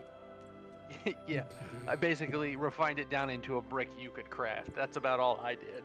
Yeah. Alrighty. So with that, you just mark off 5 gold from your inventory. You have enough Arcanite to perform that ritual. Again, I'm not gonna make you like roll any rolls for the ritual.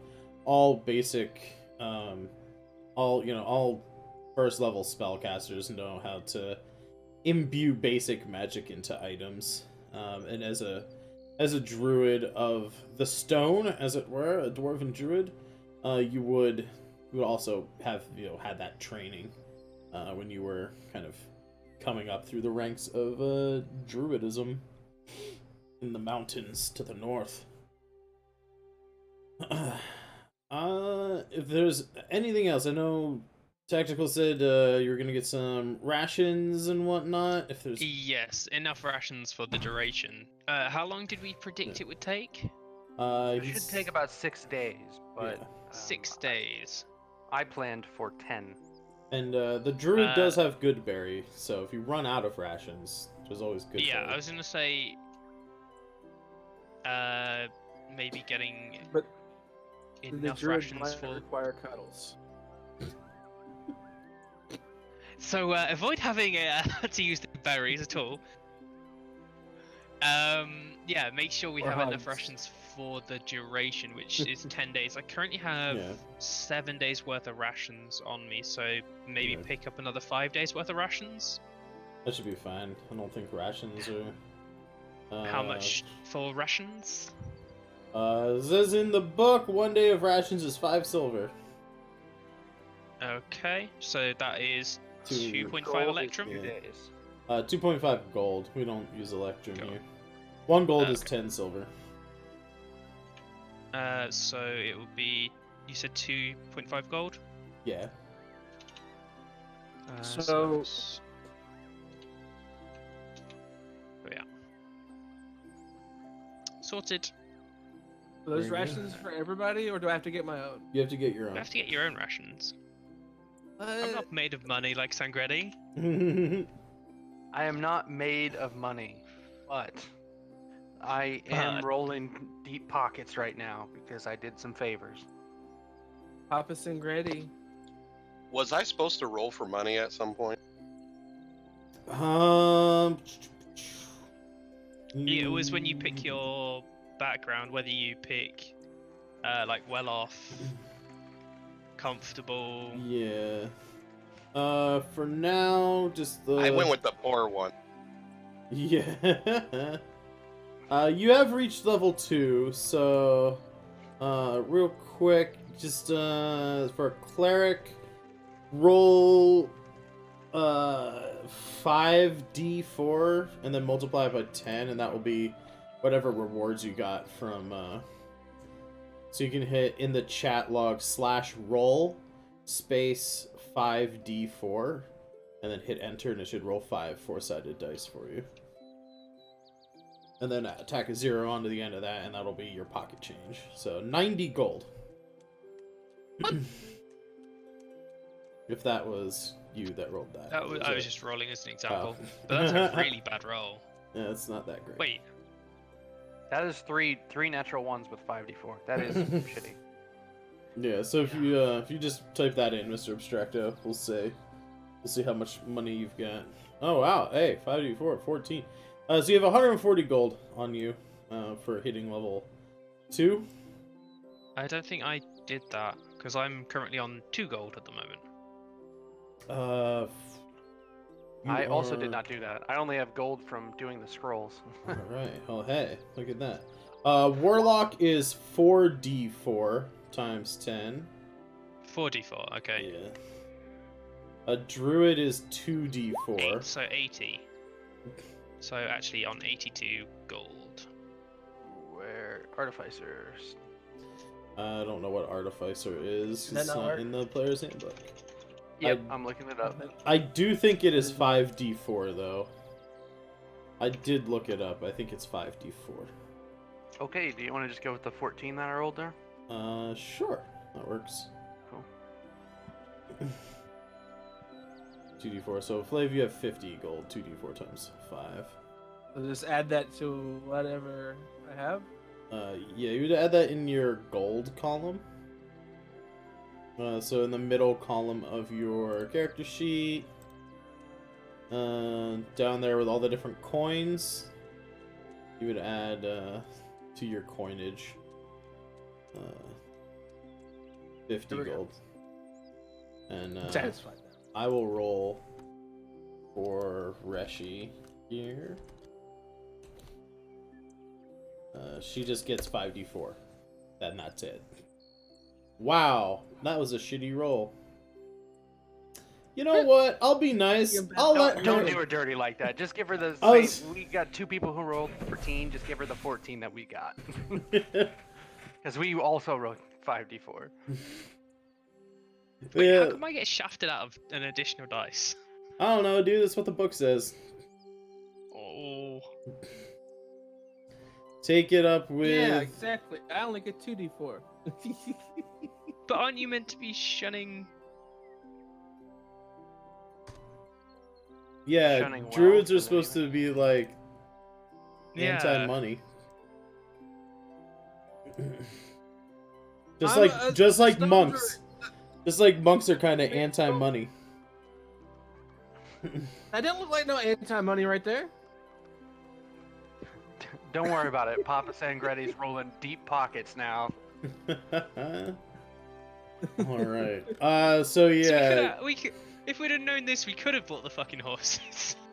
Yes, we could have. Well, renting them's probably better. Let's think Yeah, about well, this we don't now. know when we'll need them again, but we get some Right. fresh horse when we come back. Exactly. It's going once. Anything else you gotta do? Going twice. How much is it for rations? 5 silver a day. But if you have an explorer's pack, you start out with 10 days worth of rations. I have a Did cleric's. I? You have a priest's pack. You might need to buy rations. I don't know if that. I have an has- explorer's pack. Yeah, explorer's pack. You have 10 days of rations already. I got it. I've got 10 rations on me. That's just Alright. from the pack that I have, and I'm not going to eat them because I can't fucking eat. So I'll just give him mine. There you go. I'll buy 10 rations, and that's 5 silver apiece. Yeah, 5 silver a piece. There's 10 silver and a gold.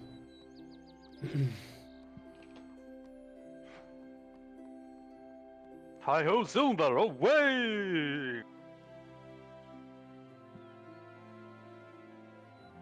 Guess nobody else is on my adventuring line. I mean, what you call your horse is up to you, man. Yeah. Hi ho, it's up to work we go.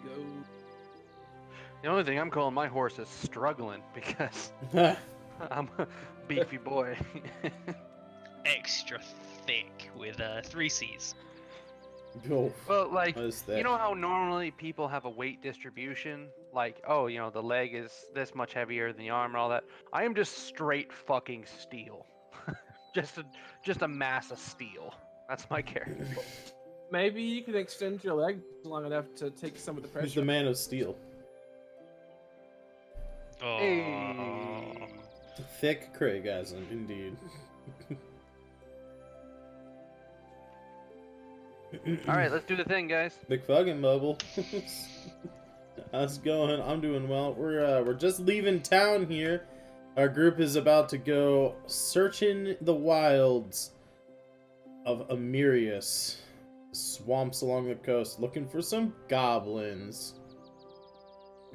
So I'll just for now take us back to the world map here on our continent of Eastern Amirius.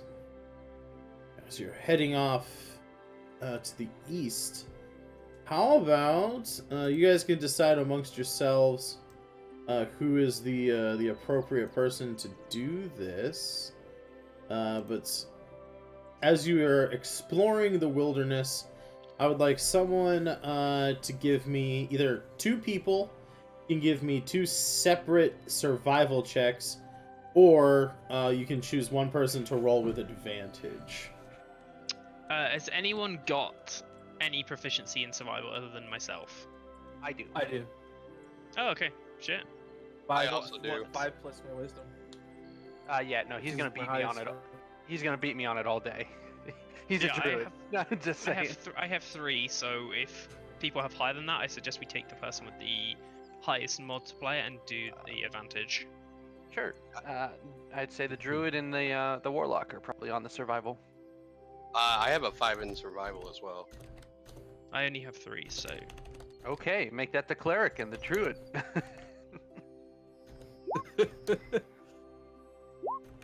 14. 25. 25. Jesus Christ. Guess who's Crits. surviving all the shit? Bear Grylls just pops out. You don't have to drink your own piss. I just like the way it tastes. Stir up. Like the taste. All right. So with a critical hit, you guys you pick up on yeah, you survive. Hey, game over. Cool, you did it. You survived. You guys you find pretty good sorts of marks for, you know, goblins. You see like remnants of some sort of natural traps here and there, you know, that seem to have been sprung by animals but clearly look like they were goblin created. Various things like that. So you know you're sort of getting into the right area as you leave the town. We'll change the music up here. But you you do indeed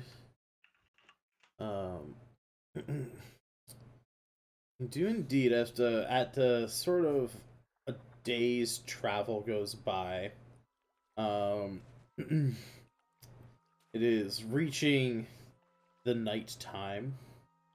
It's the sun's starting to set. It's still, you can still see, you know, it's still daylight enough that I'm not going to affect lighting conditions. But it is certain sort of at sunset-ish time, and you can see off in the distance, there is what looks to be some ruins. Maybe a keep, kind of on the left-hand side of the road up in front of you. A ruined keep. You can see the crumbling walls. Off the right hand, across the road from the keep to the right-hand side of the road from your vantage point. You see some like archways again, some fallen down, some rubble or ruins. How about you guys give me? You can all roll perception checks here, and I'll roll one for. All right. Well, this is gonna go Reshi. great for me. I got a 10. Good old 10. My passive perception is higher than I roll. Perhaps you are looking out for other things. Or maybe you're momentarily distracted. Oh wow, Slave coming in with a 7 perception. Yeah. Cleric seeing all the That's shit plus though. 5 as well. Yeah, and it's with a plus 5. He rolled a 2. Nice. You're coming in. We're starting to roll the like heavy important rolls here. Good job, Flay. Oh boy. All right. So yeah, San, you would still see this, Flav. You're a little bit oblivious. You know, you're a dwarf. You've been trapped in stone in your meditation for a few hundred years. Plus, you know, you're from the mountains. You're from the hills, way north in the continent.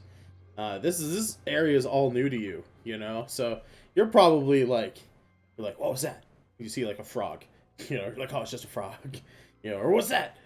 And it's just like a mosquito, you know. So you're like, what is all this boggy marsh area that I find myself in?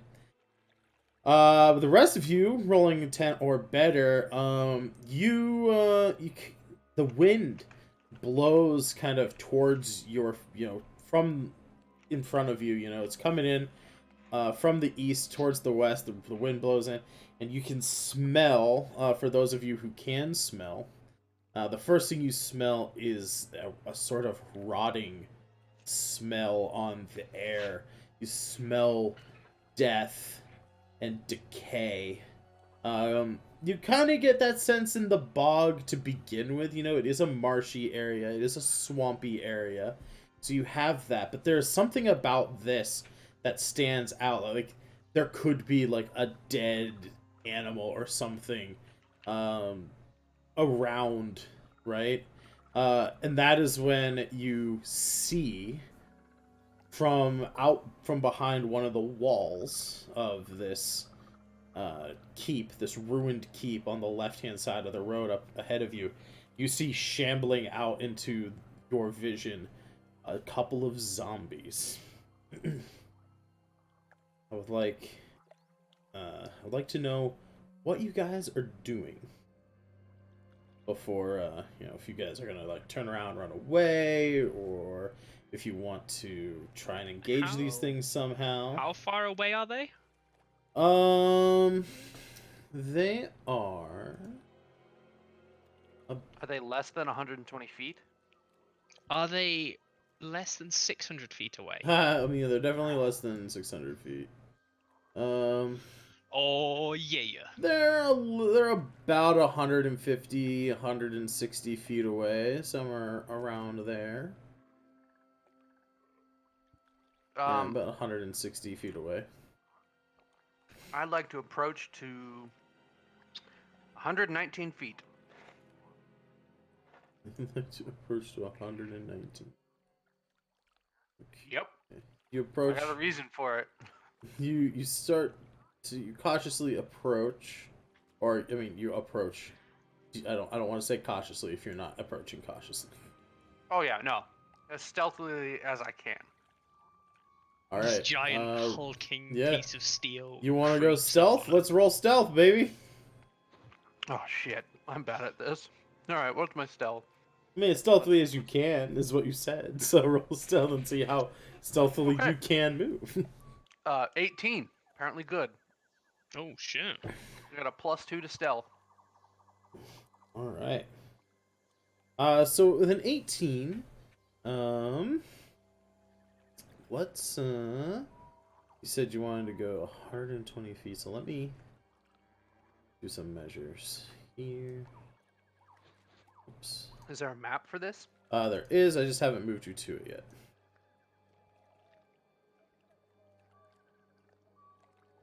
All right. So I'll move you up here. So there's like a bush, a rather large bush, that I've stuck you behind, and now let us go over to that map here. Dope. So this should be something called dynamic lighting. You guys should only be able to see what you can actually see on the map. I don't know whether you need to move those tokens, but I can see there's more tokens. No, yeah, you can, yeah, that's fair. Okay. So you should be able to see, there's a zombie here, a skeleton there. You might be able to see another skeleton there. You might be able to see a little bit of something here, a little bit of something over there. Yeah. Yeah. Can see something here, here, and here. Yeah, that's fine. But yeah, the things that kind of pop out in front of you are the zombies and the skeletons that I unfortunately neglected to mention earlier. I'm sorry about that. But yeah, you saw some zombies and some skeletons. You smell the zombies, clearly. You smell the rotting flesh of the zombies. You can't quite tell what that character or what that character is quite yet. I can't really make that out. But one can only assume various things. It's okay. I'm in range for the one I need. Yep. You said you wanted to move 100 up within 120 feet, and Right, you got a stealth roll. So you're hiding in that bush. You are unnoticed. Your companions are also unnoticed as far as you are aware. I'm going to warn everyone to spread out and get ready. I'm going to engage them. And just everyone let me know when you're ready. And until either A, I see them move as, you know, they're reacting to us, or B, I get the, hey, we're good to go, I'm going to hold a shot from my musket. Each block counts as 5 feet. as a foot, or okay, 5 feet. Yeah. I'm just gonna have Reshi go stealth and hide in that bush up there. She has a 40-foot move, but that's the furthest she can move while still having a hiding spot. Do I have line of sight over those? Are these trees in the that you've marked bushes, or? Yeah, most of them are bushes. You should be able to see what you can see. Okay. And for the audience, I am joined in here on this screen as a player, but I've given myself permission to view and control all of the players, so you should be able to see maybe a little bit more than what each individual player can actually see. I'm sorry if the audience is chatting. I cannot see you right.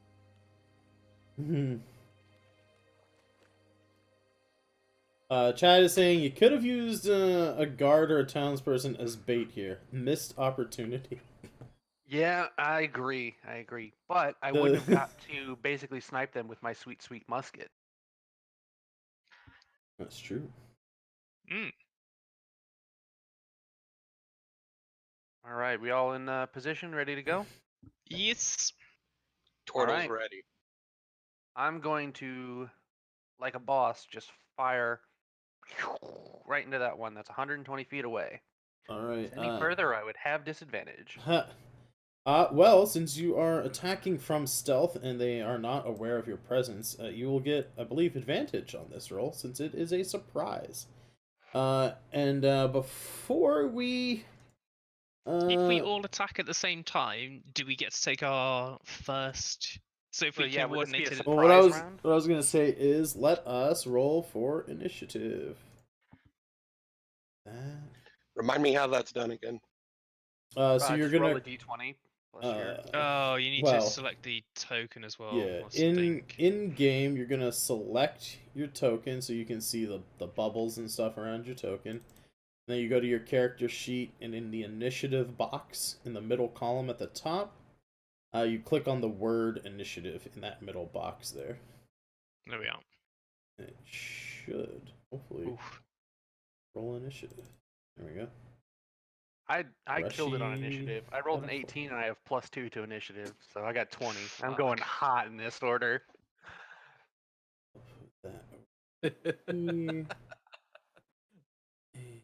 That's. I am excited for your wild shape to see what you do here. All right, one more time. How do I roll initiative? So click on your person and then go to your character sheet and click the text that says initiative. It should go red as you hover over it. I was clicking on my token. That's where I was screwing up. Yeah, you want to click on your token and then open your character sheet. Jeez. You have -1 to initiative. How did you manage that? Yeah, how did you? I don't know.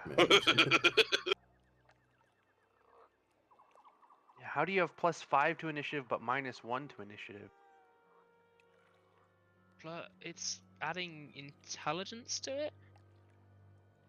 Okay. Check his character sheet real quick. 1 to initiative.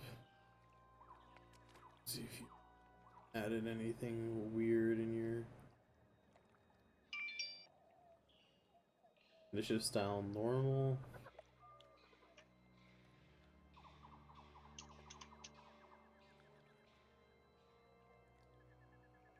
Huh.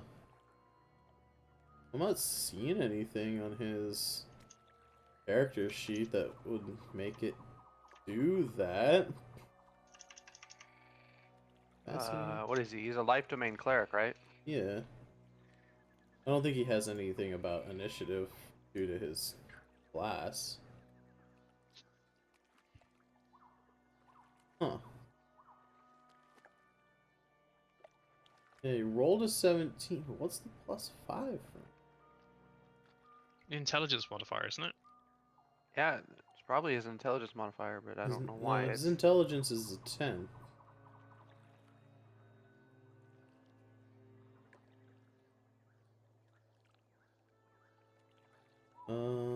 I don't have any +5 modifiers. I don't know. Just roll a d20 and then. Flav we'll also add your- had. Flav also has a +5 to his initiative. For some reason. Layla only has a +2 to initiative. I have a +2 to mine though. Yeah. Well, I mean, Does the survival thing get added to it? Because me and Flav both had 5 on the survival. I don't think so. This shouldn't be a thing. Where's Steve when you need him? Survival. Anyone in chat, Liquid Malice or Mr. Merriweather, do you guys know anything about this character sheet that we're using? I know Steve does, but I don't think Steve's watching right now. Oh, Steve. Right? I'm gonna click the initiative button and see what happens. Fucking Steve. Not hanging out and watching our game. Sam Valid got. time. Yeah, I did. It says see- you got +1. Yeah, This but is I don't stupid know why card it sheet, changes on here because I've got +2. So there's something weird with that sheet, guys. You're gonna have to roll initiative manually. There's something weird with the sheet. Yeah, just you guys just roll for right now. Just roll a d20 and add your dexterity, and we'll try and figure out the character sheet for next time, so that's easier. I honestly have no idea what's going on with it right now. I'll do that. Looks a bit different from your game. You just whacked me in both ways. Well, this one is compendium compatible, and I purchased the monster manuals and the player's handbook and all that stuff. So I was using this sheet so that people could like drag and drop stuff. So, if you want to add me to the initiative order, I have a 20. I haven't touched my die so that you can confirm still. I can do that. Let me try and see. It's a little out of focus, but it looks like I'm a number higher than 10. That work better? Yeah, it looks like It an still 18. looks like 10 to me. It looks like an 18 to me. Yeah, It is does, indeed yeah. an 18. I haven't quite figured out how to work the camera yet, guys. I'm not a webcam No user. worries. So this is episode 1. There's some bugs in the system. We'll get it worked out here soon. But I did it right. It's /roll, isn't it? /roll. You can use the little die in the right-hand menu, or the left-hand menu, where you can like get your measuring tool and stuff. There's a little Yeah, dice. it's you can roll /roll. a d20. And then the dice you want to roll. Yeah. You can do /roll 1d20 plus or minus your dexterity modifier. Alright, so... Sorry, let's go down the list here. David, what was your... Sangrati, what was yours? 18 plus 2. 18 20. plus 2 is 20 total. 20. Damu's is an 8. Seems more like it. Flavius. 1d20 plus 1. I thought Brock had a negative dexterity. Maybe not. Oh no, you don't. Okay. Look at me being. It was strength that you have a -2. All right, so Brock is a 12. I need to do Reshi's. 14, I believe her dexterity is a +2. Didn't hers work properly? Yeah, hers worked properly. I don't think it did work properly. Oh wait. Wait, were you Oh, yeah, it rolling did. for her? Yeah, Yeah. I was. I guess it did roll properly. All right, we'll keep her 4. And Okay, the monk is melee. We're all gonna fucking rail at them while they run to us right, Right. now. That's the goal because and Layla is down to a 4. What's your dexterity? No, mine rolled properly. Oh, it did roll properly well. the first time? Yeah, rolled properly the first time, 11 plus 2. Cool. I don't know why some of them are broken and some of them aren't. Yeah, I don't know. But yeah, righty. weird. Let's do Surprise round. what? What's Let's do going on? this. Oh, I have to hit. Oh, I have enter. to There we go. Well, you guys are figuring that out. I have to select the coolest dice to do this with. In case anyone's wondering, I have quite the selection. I'm not sure you have enough dice there, man. You might need a few more. Yeah, I don't think you do. This Just be on bag the safe only side. holds 300 dice, and that is not enough. But it does have nice little feet. All right, I'm gonna keep the turn order just above there, and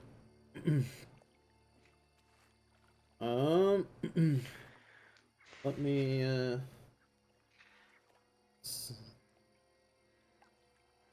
well, David, you rolled a 20, so you can shoot out your spell here, and then My musket. Pow-pow! yeah, shoot your musket. My infused musket, colloquially referred to as the JFK special, with its special ammunition. Damn. it literally just creates ammunition that disappears. Come on. Anyway, It's a magic bullet. you said advantage because it is a surprise round, correct? Yes, I do believe that's what you get. It's surprise. Well, you surprised them, so yeah. So we are looking at 12 is the best I got. 12 on the zombie. Zambo here. How'd you do that highlight ping thing? Just click and hold. Yeah. Oh yeah, there we are. Lovely. Zombie has an armor class of 8. So I do believe your attack hits. So go ahead and roll damage on him. Alright, so we can use the sweet red die. So it's going to be 1d12 plus 3. 6. 6. They know we're here now. Yes, you do. As your gun goes off, alerts people and things around you. You do hear the chattering of goblins as well. So now I will go and I will roll initiative for the Mount Stars here. How did he get a percentage or a decimal initiative? I think Oh, is that his? you guys probably need to have it on your character sheets. I have this campaign set up to roll your dexterity score as a decimal after your after the roll. That way, if there's like ties and stuff, it goes to the decimal. Okay. But I think there's options on your specific character sheets to turn that on or off. So yeah, let's then go to descending again. So the monsters are surprised right now. Does the rest of the crew get surprise round as well? Yeah, you guys surprised them. So we are up to Layla here. Eldritch Yeet. You got it. And we shall go with.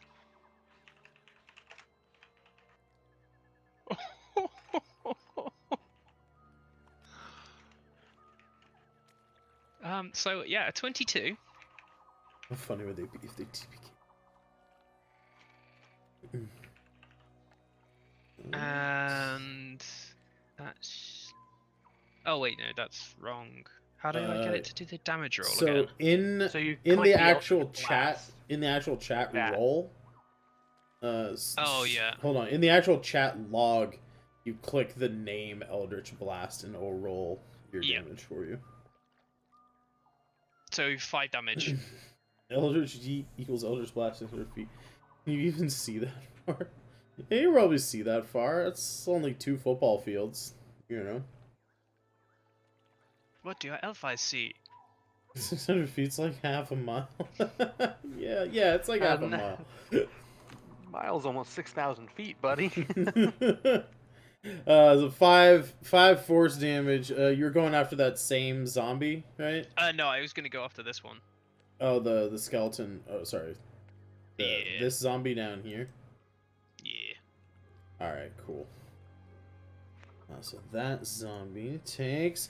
He kind of staggers a bit, with a dumb expression on his face, like as if he could have any other expression on his face.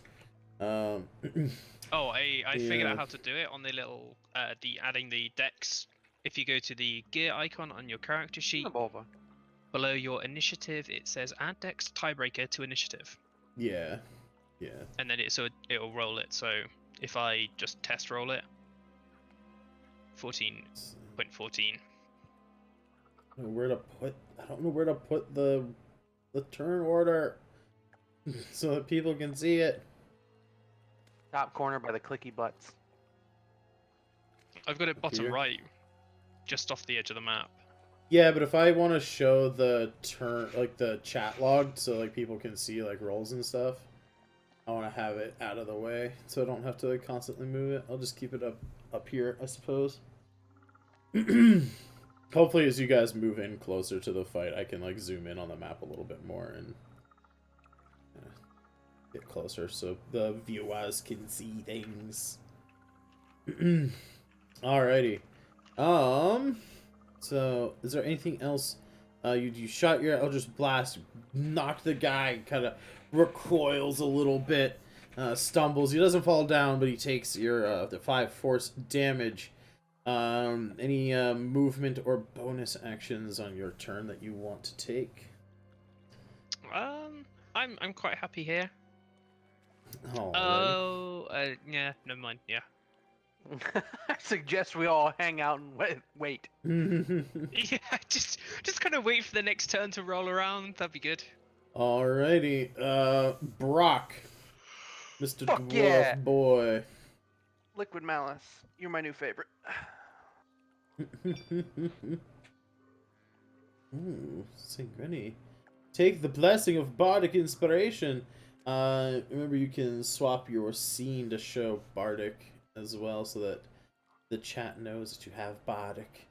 For right now, that it will be a D6 that you can add to your D20 rolls.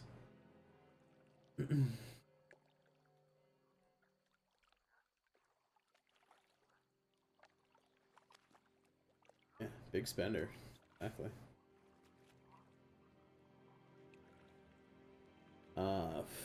Ooh, That's the wrong one.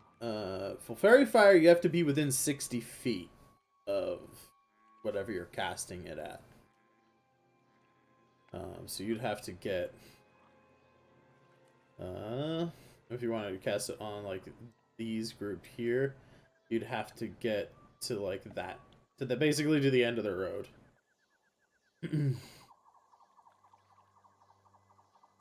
So you'd have to move. That would be like this full turn. You'd have to use your movement and your movement and your action to dash, and then the next turn, if you moved up to that square, you should. If you're trying to use fairy fire. Oh, I'm waiting for one of these guys to get close. I'm just gonna ruin them. I got plans.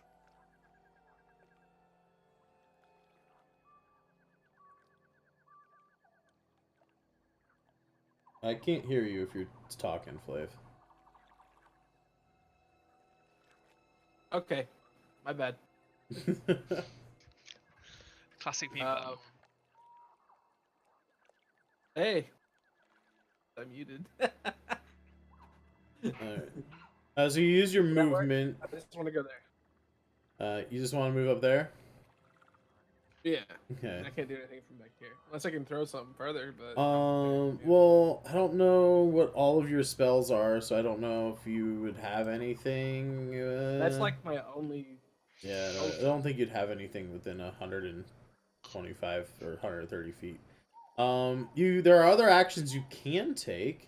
You can take a dash action to move your movement speed again, so another 25 feet.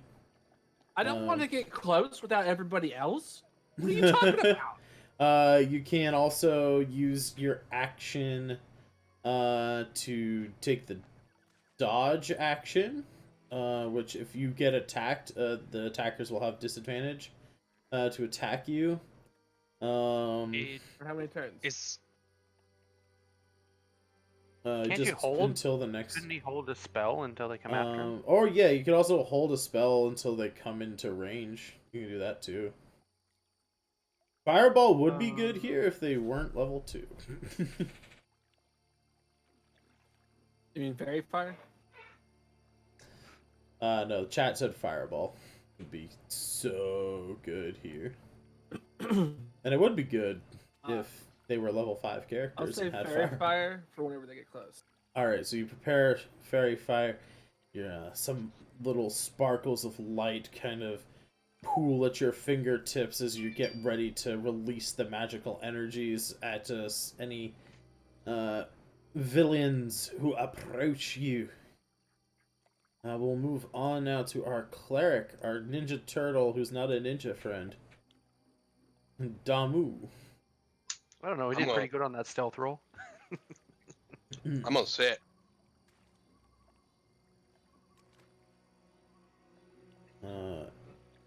I'm right behind the. I'm right behind San, I believe. And Yeah, I think I'm gonna stay there. You want to hold an action or anything?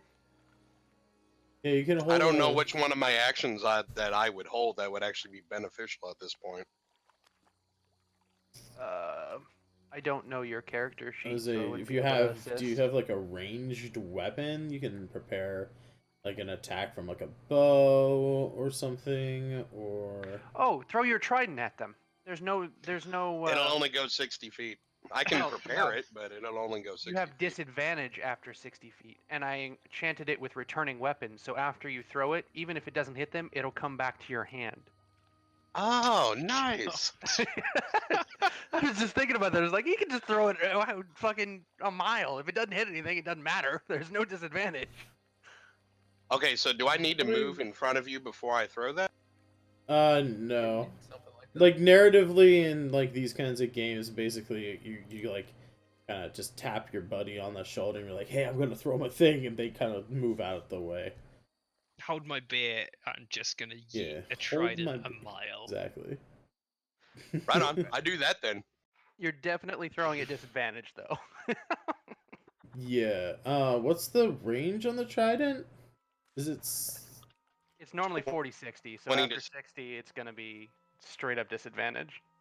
Oh, I thought, wait, 40-60, he's normal attack up to 40 feet, disadvantage up to 60 feet. I don't think he can throw it more than 60 feet. As I was.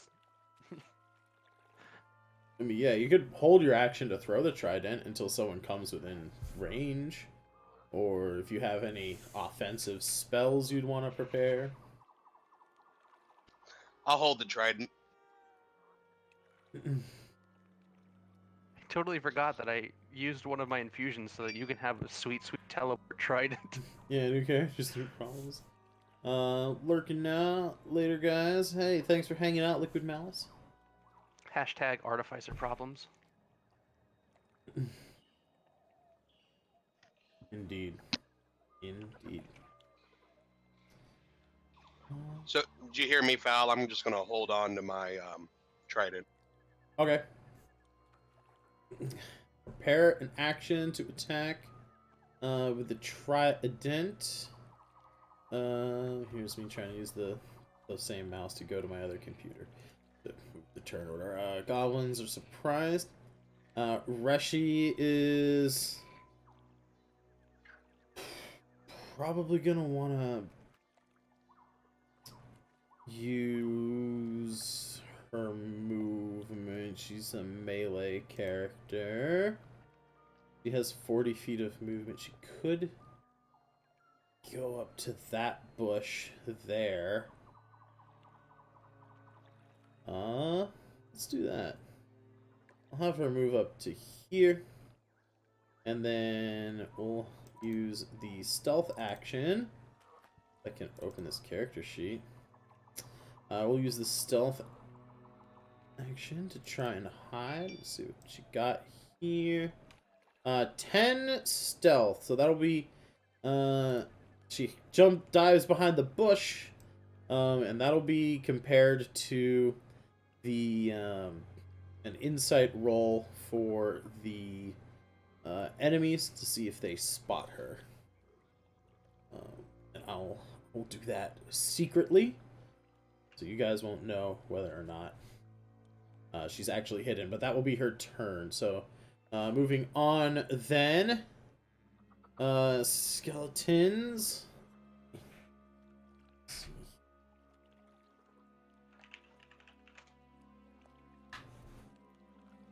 Roll some stuff. Alright.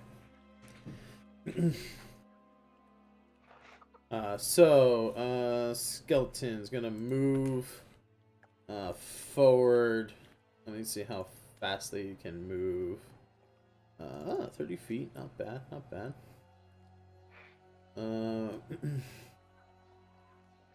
one will move out there. That one will move to there. Oh, we're gonna get a lot of shots at them before they get to us. Oh, fuck yeah. Out like Sorry, that. it's gonna take a minute. And then they get just one attack on their turn. Robot Man was kind enough to expose himself. And he is the closest.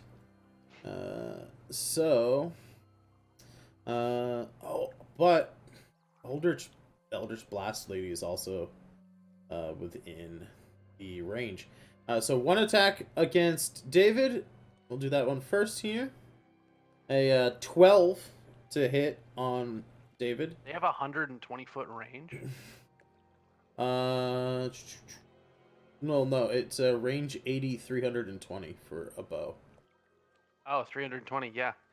My armor class is 16, so that does not hit. 12 does not hit. So disadvantage attack against our further back warlock friend. 22 at disadvantage. Wow. Does that hit? Yeah, that hits. Armor class 13. Armor class 13. Damage is only the 8. No, don't worry about the 6. That was for the critical hit. So you take 8 piercing damage as an arrow thunk right into your shoulder, just kind of just like that guy that you healed earlier. Except this is the front of your shoulder, not the back of your shoulder. Just like Just hope it isn't my yeeting arm. it's right into your deltoid. Are you left or right-handed? Right-handed. It's your non-yeeting arm.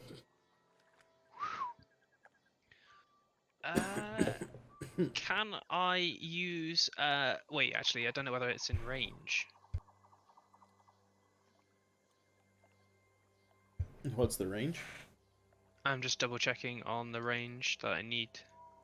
The guy who hit you is this one who is a No, little bit further no, away. never mind. 155. Yeah. It's only 60 feet. Only 60 feet. I was Bummer. gonna hellish rebuke them, but yeah. Good spell. It's a good spell. I cannot because they are 100 feet away, 150 feet away. Yeah, a little bit outside your hellish your hellish rebuke range. Although But that I don't know whether that gets. Oh no, because it's a reaction, it wouldn't get the bonus from spell sniper. right, no, would not, unfortunately. So that is Skeleton's turn. They sort of shamble out towards you guys, start firing arrows at the people aggressing the group. It comes to David's turn with a musket boy. Well, that didn't work as intended. So I'm going to take out a. I'm going to mark it off on my sheet here. I'm going to take out one of my flasks of oil that I keep with me. Put it on the ground here, and I'm going to cast. No, well, first I have to move. Hold on, let's work this. I will have the oil in my hand for the moment.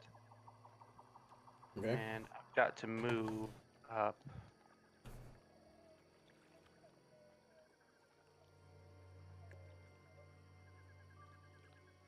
Yep, cool. I love it when I guess right. Cool. I'm going to catapult that guy. Okie dokie. He has to make. So I'm going to catapult the oil at him. He has to make a dexterity 13 or take 3d8. Hold on. I read that wrong. Must make a. Failed save, they stop moving. The object takes them. Yeah, they take 3d8. Worst case scenario is 8. Not Sweet. super dexterous, this guy. He's kind of in the boggy marsh. His skeletal feet kind of squark, kind of sink it into the ground, and he's not able to move out of the way. So he takes. I can't see what that last one is. I assume that's 2. 5, 8. He takes 15 points of bludgeoning damage and is covered in oil. Bludgeoning damage. You basically throw that flask right into its face. You crack open the sort of soft, sort of rotted bone. You see a kind of purplish, kind of greenish mix of smoke escape from its skull as the now oil-covered pile of bones collapses into the muck and the mire. You killed this guy. Oh shit! I didn't expect it to be that effective. No, skeletons. They got the ranged move, you know. So they're a little bit more dangerous, but they're also kind of weak with a medium-ish armor class. But you bypassed the armor class and went for a dex save, and I rolled shitty. So Well, I've only got 2 spell slots, so at least I spent it well. yeah, it took out one of those undead boys. Squish. You use your movement, bonus action, object interaction to do the thing with the flask. Use your action to spell. I think that is your turn. That's everything I can do. So yeah, moving on then. You hear the zombies kind of moan, scream at you. They're on high alert. This one's gonna come down this way, I think, through some of the more solid ground. They're gonna use their full action to dash. They're gonna move as fast as they can. Coming down this way. And up to here. That is... Ooh. What did I just hear? Cascadia is now following or hosting us. Thanks for the host, Cascadia. I was gonna say, I heard something. I heard an alert. And then this Zombo is also going to use his action to move as fast as he can, as they are not intelligent creatures.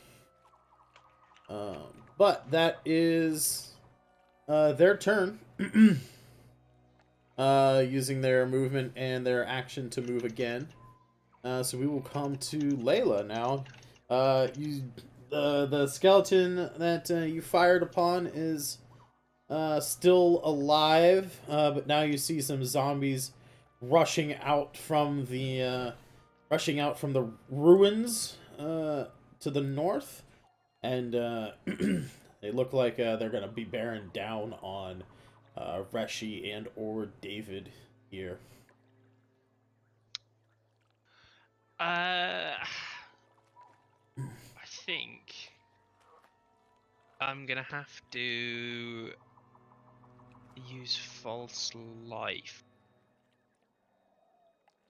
and get myself some temporary HP. So I take a swig of fresh fine rum, and Nice. bolster my healing point, my hit points by 7, shielding myself in a golden necrotic shroud. Ooh, interesting. It is necromancy, isn't it? It is, yeah. False life is Yeah. necromancy. Yep. I thought so. Yep. Oh yeah. Nice. All right. False life's a bonus action spell, right? Or is it a full action? It's been a while since I've used it. Okay. An action. All right. Any movement? Any potential bonus actions? I don't think I have any bonus action other than. Yeah. Move on up. Yeah, you could move closer to the fight if you want. Use that spell sniper to good advantage. Get closer. Yeah, get really, really close to them for their face. No, I'll stay where I am for the moment. I guess Alright. I could. You said dodging, ready dodging as a bonus action. Yeah, I think it's called dodge. You can, basically anybody who targets you with an attack gets disadvantage. Yep, do that then. Alright. You take Which a in hindsight defensive is what I position. should probably have done the first time as well. But I mean, can Well, you to be have? fair, well, he they had already they had yeah they had disadvantage. Yeah, I was disadvantage. gonna say, can due you to have range. double disadvantage? No, you either have disadvantage or advantage, and no matter how many instances of them you have, it's just flat, either one or the other. Yeah. Now they do cancel each other out, but again, even if you had 3 instances of disadvantage, 1 instance of advantage makes it just a plain roll. Just as far like it's all about streamlining and stuff. You don't have to like. It's not about, oh yeah, but 2 advantage plus 1 advantage equals still disadvantage. It's not how it works. It's just if you have disadvantage, it's disadvantage. If you have advantage, it's advantage. If you have both, it's neutral. So yeah, you take the dodge action, trying to get any sort of closer defense that you can in case other people start shooting at you from better range or something along those lines. Bring us back to our dwarven friend. Hey. Behind a bush, you see the zombies are getting closer.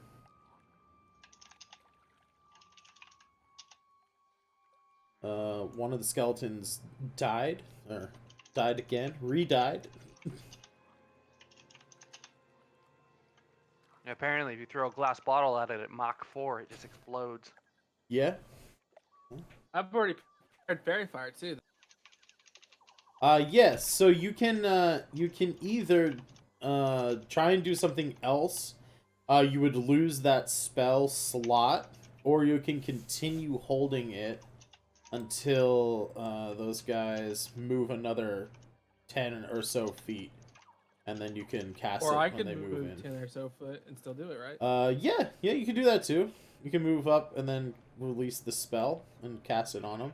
If you moved up to here or so, you'd be able to hit the guy in the back and get both of them in the fairy fire. Okay, Yes. let's do that. Yeah, if you move up to like here with your 25 move speed. Why'd you have to pick on dead so I couldn't use sleep? Because reasons. Reasons maybe there's a cleric in the party. Spells. I just use fairy fire.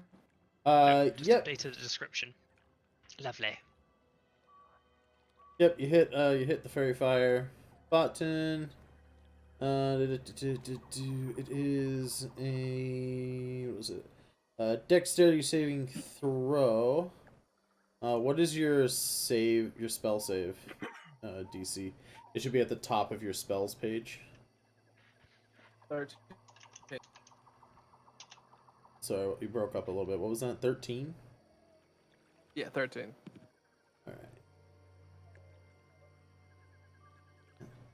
Alright. So the closer guy, 16 beats your 13, and the further guy away gets a 2. So, we will. But I'm throwing it at the one in the back, so he takes the most damage, right? Well, neither of them take any damage, but anybody attacking the guy in the back, who has the little pink dot on him now, will have advantage on their attack rolls. So basically, fairy fire covers them in this this light, and it like illuminates them and makes them easier to target. The guy kind of in the front was just moving a little bit too fast, and he kind of misses out on getting coated in your magical lights. But that's a movement and your action. I don't think you have any bonus actions yet. Oh wait, no. As a moon druid, you can shapeshift as a bonus action if you wanted to use a shapeshift. I was gonna wait until they got closer. Yeah. Okay. So in that case, we'll move on to our cleric friend, Damu. Hi. You see the skeleton die. You see the zombies rushing out. Brock has cast a druidic spell that coated a zombie in a sort of pinkish purplish light, and you get the innate feeling that if you were to try and attack that guy with something, you would have advantage on it. Otherwise, it's up to you. What do you do on your turn? Okay, I'm gonna start it off with a movement. Okay. Moving right back up behind robot guy. Nice. And now I'm going to scream, "Hey, crotch rot, catch this!" And I'm gonna launch the trident at the guy with full of fairy fire. Nice. So he is outside of your 40-foot range, but since he is He's under 60. yeah, so he's within your long range, so you'd have disadvantage on him. But now that he's got the fairy fire, it's just a normal attack for you. Okay, so tell me what to do here. So you would open your character sheet, and in the middle column, there where it says attacks and spellcasting, you would click on the word trident, and it should roll your trident there. Unfortunately, that is a critical fail. Damn. But wasn't he rolling with advantage? Well, it's a flat roll because it's outside of his normal attack range. Oh, okay, yeah. Normally he would have disadvantage, but the fairy fire gave him advantage, so it's just a flat roll in this case. This is this is maybe something new to you. You maybe not seen undead before. You start to throw the trident. You kind of fumble a little bit. You don't drop the trident or anything like that. It's just you realize like, oh god, it's not gonna be a good throw, so you like kind of catch your trident again, and you can you'll be able to try again on your next turn. With movement and I think you do have maybe some bonus action spells, but I think the only bonus action spell you have is Healing Word. That would have been so much funnier if he accidentally threw it backwards and then it teleported back into his hand. Where'd it go? Right. What the fuck You was do that? you do the whole like the comedic thing where you like go back real fast to like throw it, but you let go and then you throw nothing. It still teleports back into your hand as you And I'm like throw right finishes. behind him too. And then, like a dog, the zombie's looking for it. Yeah. Yeah. I'm Which way to right go? behind him. Don't tell him to do that. Don't tell him to do that. He might hit me. Here now. And that's a problem. Why? The cleric can hit any of the party members. He can heal them. It is. It's now the Goblino's turn. So let me check some of their stuff. They also have short bows, so they can, with disadvantage, go up to 320 feet range. Let's see here. We'll have this guy will step out in front, like that. This guy will take 2 steps to get here. Then you also see one from the closer wall pop up down there, and then one more pops up into this looks like a gap in the wall up there. So there's one goblin up here, there's one goblin here, one goblin there, and one goblin over here. There's 4 goblins and there's 4 people. That guy's within range to shoot her. Reshi did not successfully hide from the goblins. He's within close range. He is not within close range. He is not within close range. So we'll say that Reshi and David are going to get 2 normal attacks on the goblins, and then Damu and Brock are going to get disadvantaged attacks. So first up is going to be against Reshi. That is a critical fail from the guy shooting from his little pigeonhole there up in the north. You hear the arrow clack against some rocks. You hear you see potentially a swearing goblin. He moves back behind there, and he's gonna use. say you're a lot more generous on critical fails than Sangretti is.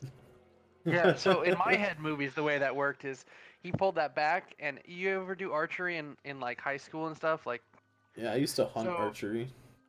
yeah, that first time you pick up a bow and you let go and you slap your forearm with the fucking bowstring, that's what happened to me. That's what I'm thinking that would happen to Goblin. He's then going to use his nimble escape and hide. The stealth of 16. And then the next guy is going to, again, normal attack against David. It's going to be a 21 to hit. I do believe that hits your armor class. Yeah, that's gonna hit. That's for 8 piercing, and he is also going to... Oops, nimble escape, sorry. It's gonna 15. He's gonna go back up behind that wall there. And, oh, wait, since these guys are attacking from hidden, I think they should actually have advantage, right? But they were outside of range. Those 2 guys weren't. Oh, well, bummer. Double check on that for me, though. I think that's what that means, right? If it's attacking from a stealthed position. think that's anyway. I'm gonna go with it the way I said it. These next two are gonna have disadvantage, but I think that's the whole point of goblins hiding, is so that they get advantage on their attacks. Anyway, this one is gonna go towards Damu, because I don't want to be unfair about this. A 9 to hit, I think, is gonna miss. And then against Brock, disadvantage is an 8. I think that's going to miss. You would get stealth if they are successfully stealthed. They're successfully stealthed. So they'd have to roll a stealth check to to see if they are successful in their stealth. So when they peer out, they would have to be stealthy on, otherwise they would lose Yes. advantage. Basically, is what he's saying. Right. I did actually have to plan that they were gonna start from stealth here, but Stop can you trying to do? kill Okay. this, damn it. whoops, We those know should have been. now. Damn it, You those should still have been normal. took half of my health with one shot. 12 and Okay. 22 for the other stealth rolls. So you guys can, if you're trying to look for the goblins, just let me know which one you're looking for, and you'll roll an insight check to see if you their stealth is contested by insight to see if you can see them. Hell, I'll even let you guys use perception, insight or perception. It's still a wisdom roll, but you guys may have proficiencies and stuff in various things. So Reshi, she got missed by the I have both. attack, but she can move 40 feet. She'll just move right up. Actually, she'll move to this side of them, narratively, so that she doesn't, doesn't have her back towards Anybody? Yeah. yeah, towards anybody. And she's going to attack the Zombarino. Pow pow. She'll do her Falcon unarmed punch. strike there. A 10 is gonna hit for 4 damage. So let me open that one. Okay. I do believe, in the spirit of Rachel, flurry of blows for 1 key point. I do believe that is something that she would do in this I think situation. You're right on point there. So that would be a 21 to hit and a critical hit from her attacks. So let's see. Flurry of blows and then the other flurry of blows. So 6 plus 9 plus 4. That is going to be enough to take out that zombie. Just whap, whap, whap. Just like one was like one like Kali Ma, like one breaks its jaw open and the other one like knocks its brain out of its skull.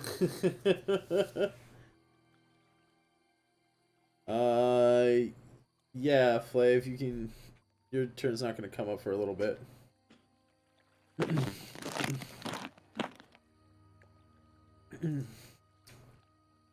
So that's gonna bring us back to the top of the round here. Skeleton turn. There's only one skeleton left. It is going to stay where it is. Oh boy.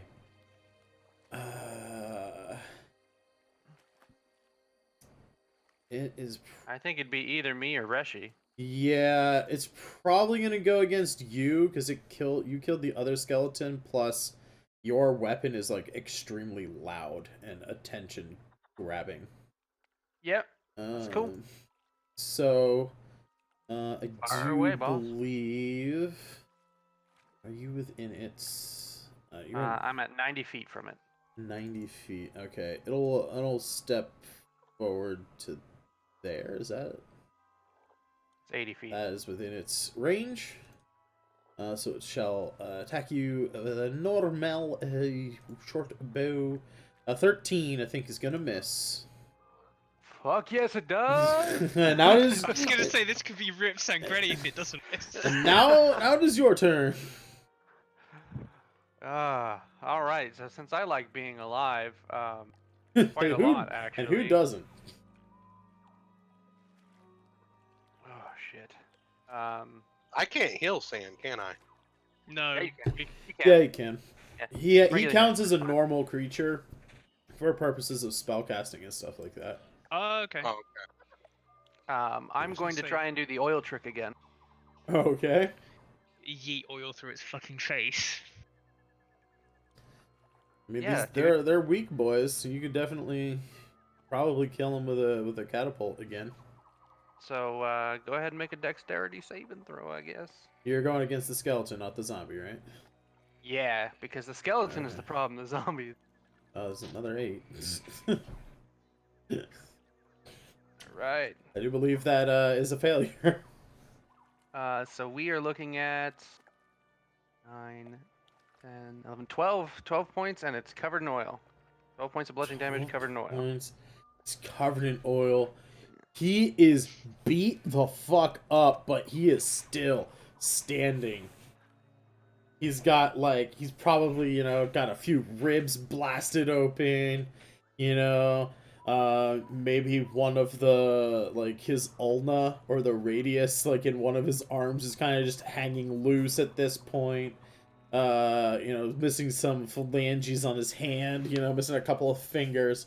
But this dude is still up. He is still awake.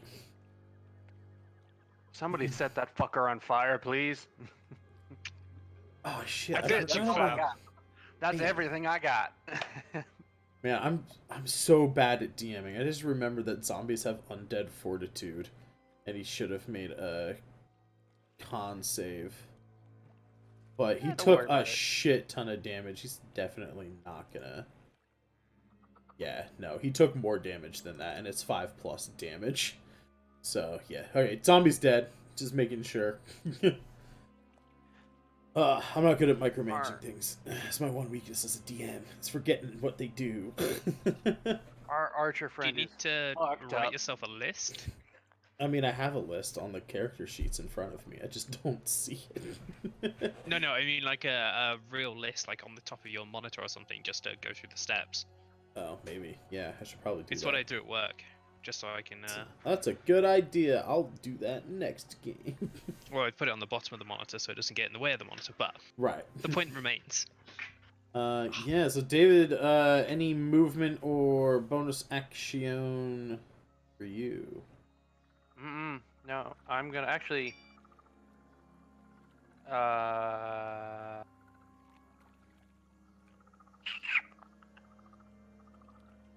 I guess I'll move up to the bush and try and hide a little bit. Well, actually hiding is an action, but if you want to... No, like not full action. narratively. Just like try and get some cover from the Oh, bush, yeah, you can so get to some say. cover. It's probably half cover. It's pretty high. It's like waist high. So yeah, half cover. Seems pretty good to me. A zombie's gonna go. The one, he kind of like, as he's moving forward, Reshi kind of rushes past him. You see him kind of like lull his body around like as he goes to swipe at her. Zombie will make a slam attack against Reshi. That is a 16.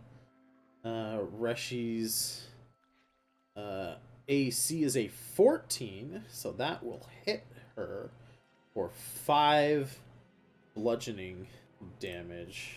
So her health will go down to a 10. If you would like, I there. can take care of it. I have her whole character sheet pulled up. I got it. Okay. That's why I wanted you guys to make these character sheets, is so that I can do things when people are not around to play. But that is going to bring us up, since one of the zombies is dead, and that was the other zombie's turn, and they are of single mind to kind of eat the thing that they're attacking. He's not going to move, and he doesn't have any bonus actions. Bringing us to our warlock friend, Layla Kelwan. Ya yeet, bitch. Firebolt. Against whom? The skeleton? Yeah, the one that Ooh. stuck her with the pointy end. You your firebolt streaks across the battlefield, and it hits this moistened skeleton who's been traveling through the bog, and while it kind of recoils from an impact, you see steam emit from it, and it stays standing. 12 Question. is not enough to hit its armor class, unfortunately. It is covered in oil, though. Ah, it is covered in oil. You're right. Thank you for reminding me. So the light, the oil, lights up, and it takes, I think, 5 damage from the flames. While your firebolt itself doesn't seem to have an effect, the lingering oil burns this thing enough that it dies. It was standing with 1 HP. They have an armor class of 13.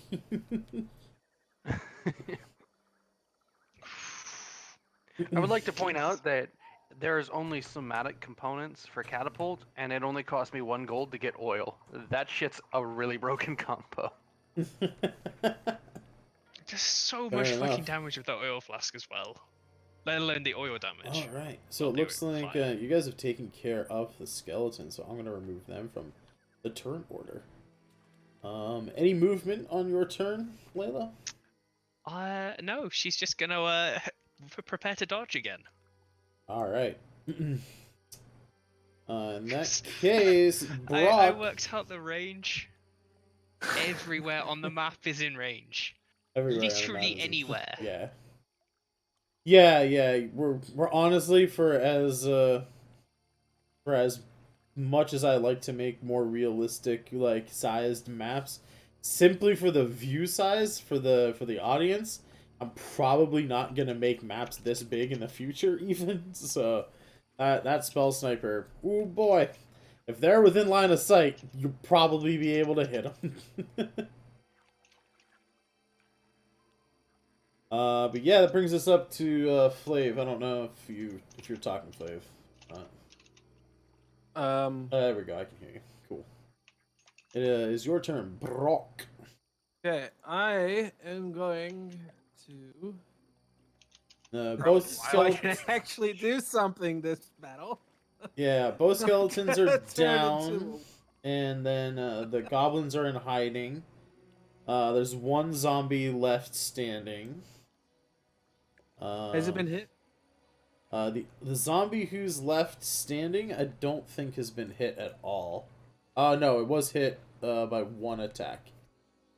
It's down a little bit, but not much. I'm gonna.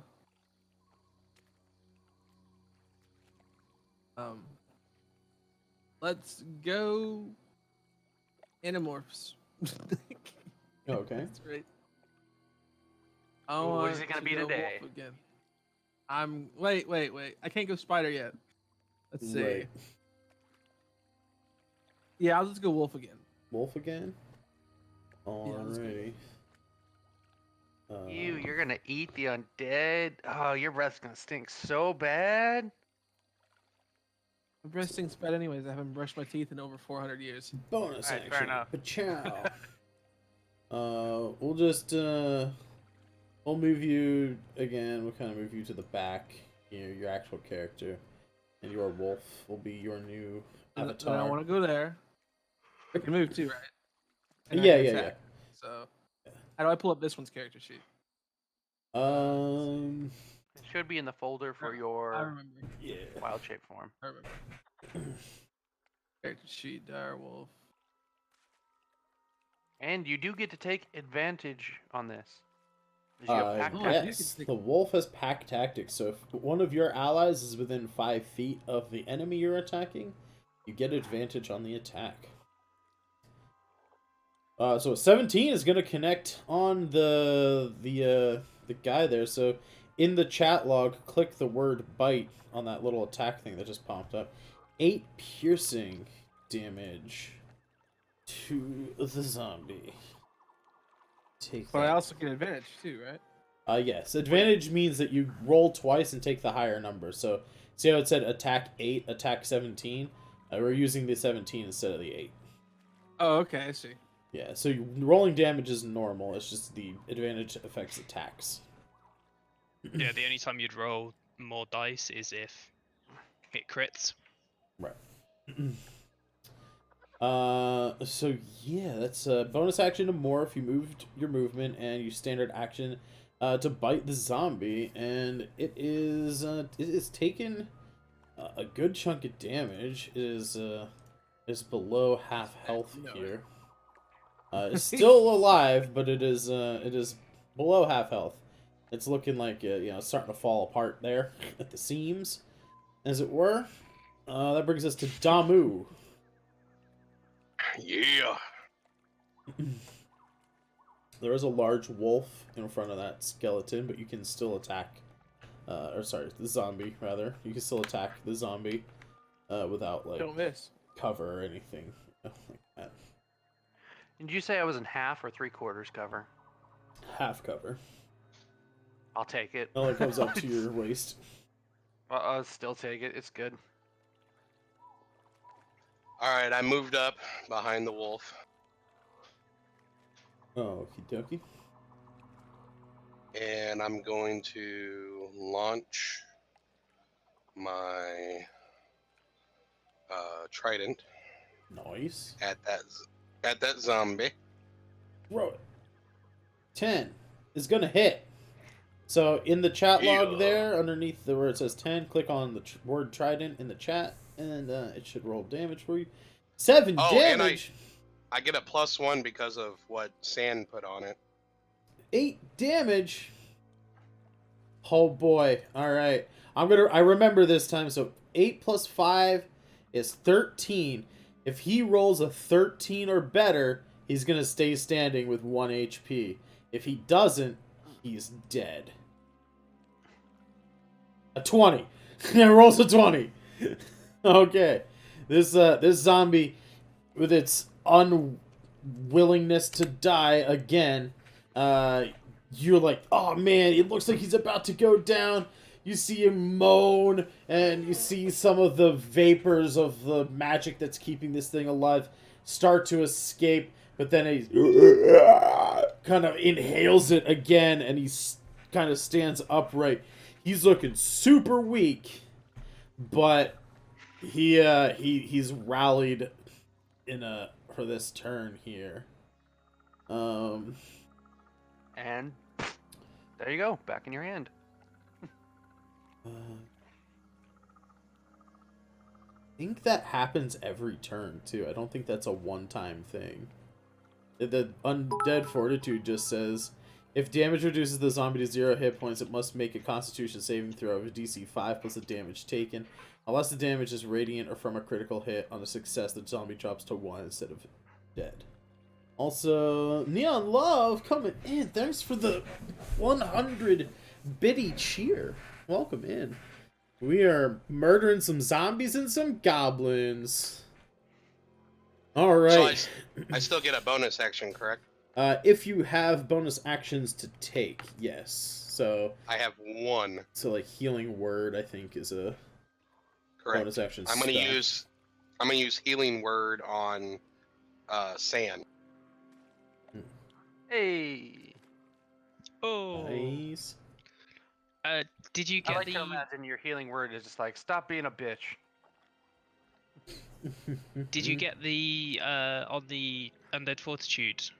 If it's a crit or radiant. Yeah, it was. Yeah. You don't think he crit and No, he not didn't. He radiant. didn't. But just if it is a crit or if the damage is Yeah. radiant, Right, how much do I get to heal? which is worth knowing. My spell level is a 1, correct? Yeah, everyone only has level 1 spell slots right now. When you level up, you'll get level 2 spell slots. But 5, I'll take it. 5 healing. Hold on. Oh, There's something about my character that adds extra life to it. no, yeah, that should be added to your wisdom as well. Yeah, that's right. It has a. Well, it's a class feature called Disciple of Life. Whenever you use a spell of first level or higher to restore hit points, the creature regains additional hit points equal to 2 plus the spell's level. Oh, 6. So another 3. So 8 total. That's yeah. all the damage healed. Shit. Genie Bro Uh, coming in with a bit donation of 300 biddies. Thank you very much, sir. And I think that covers my turn. Yes. Yeah. Yeah, that was a bonus action to heal, move up, and attack with your standard action. Yeah. That All right. is And then the turn. Damu tells David, "Don't tell me I didn't give you nothing." And I'm done. All right. Speaking of fighting zombies and goblins, it is back to the goblins' turns. Since no one was looking for the goblins, can everyone just quickly tell me your passive perceptions real quick? All right, It's a 12. Remind me what the passive perception is again. It's on your main character page underneath your skills column. It just says passive wisdom perception. 13. Actually, as a wolf, I get keen hearing and smell. Right. Mine's 3. 3? That's impossible. What am I looking at wrong then? Are you looking at your wisdom It's, modifiers? yeah, it's 13. You have 13. It's below your skills column. Okay, I see it. It was below the skills, not in the skills. Right. Oh yeah, that's active perception bonus. Right. Yeah, your passive perception is a 10 plus your perception bonus. Is what that is. Gotcha.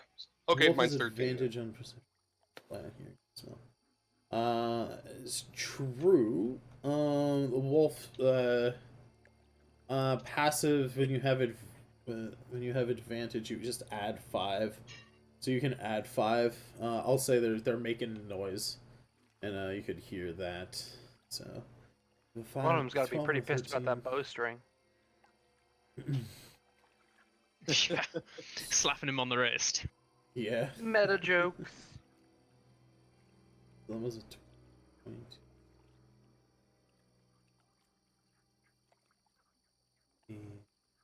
I'm confused why we don't have better viewing angles at this point. We haven't crossed the threshold that would change it. Yeah, basically. Reshi's the only one that could be seeing further. Yeah, I but I think don't Reshi think- can see one of them pretty okay, but others, yeah, the walls are probably blocking them. So Wolf is what again? Let me look at the dire wolf's page real quick. Perception is a +3. Passive perception is a 13. Alrighty. So there is one goblin that you guys would be able to see that Reshi can't see. And I think all the other goblins are stealthed from you guys. So we will have it again. This guy's gonna pop out here. This guy's gonna pop out down here. That guy's gonna pop out down there. This guy's gonna pop out down here. And this time I remember that if they are in stealth, they have advantage on attacks. So this guy that rolled low is going to attack Reshi because she didn't see him. He's within range. You're within range. You are not within range. What about this? What if we do this? Aha! You're within range. Let him shoot at me. Let him. I got a surprise for him. Let him shoot at me. Come at me, bro. We'll have. No, I'm dead serious. Let him shoot at the me. wolf, and then. All right, This everyone's. only ends well, You're all right? gonna get advantage. I figured out distances and the people who have the specific stuff. You're all gonna have some pretty bad attacks coming your way. So first, let's just start with whoever's closest. So Reshi, an attack. Oops. Hold on. Well, a 23. I just want to say right quick Probably gonna beat that. Yeah, Flav. that everybody in stream, the GM is making goblins attack a pretty much a doggo form. So Yep. I'm gonna kill that dog. Turn I'm your gonna back. kill that What? dog. I'm gonna kill it. I'm gonna murder that wolf. No way. Yep, I don't care how cute you are. You're dead. These are goblins. They're evil. They don't give a shit. They don't give a shit. Neither do I. Look, unfollow. Your wolf is dead. All right. Reshi gets hit by a pretty bad piercing blow. She gets hit in the shoulder. Kind of takes the arrow, snaps it off. She's still standing, but she is pretty injured here. She is what we like to call bloodied, under half health here. An advantaged attack coming in at the wolf now from our boy. A 21 to hit, I'm pretty sure hits your wolf form. That's going to be 6 damage as an arrow whistles through the crowd, pierces your almost up at your withers, right? Like where your shoulder blades meet, like at the base of your neck. Just bam, right up over your head. Kind of slam it into your shoulder blades there. For 6 piercing damage. Damu, you hear another arrow whistling towards you. Both attacks are an 11. Both Bounce attacks off are an my 11. The arrow ricochets off of your shell. And the last attack at advantage coming at the robot boy at David is going to come in at a 21 for 5 piercing as it thunk, like pierces I had 2 additional AC. one of your armor plates, and it comes on in good. for 5 piercing damage. The 4 goblins are all going to use their bonus action to do nimble escape. So let's go from the top, kind of top down and to the left. So we have that's not supposed to be advantage. Sorry, 10, and then a 19, a 13, and a 16. Okay, as they move back into their hiding spots. That's such bullshit. Yeah, goblins. When goblins are run right, baby, they're fucking assholes. That's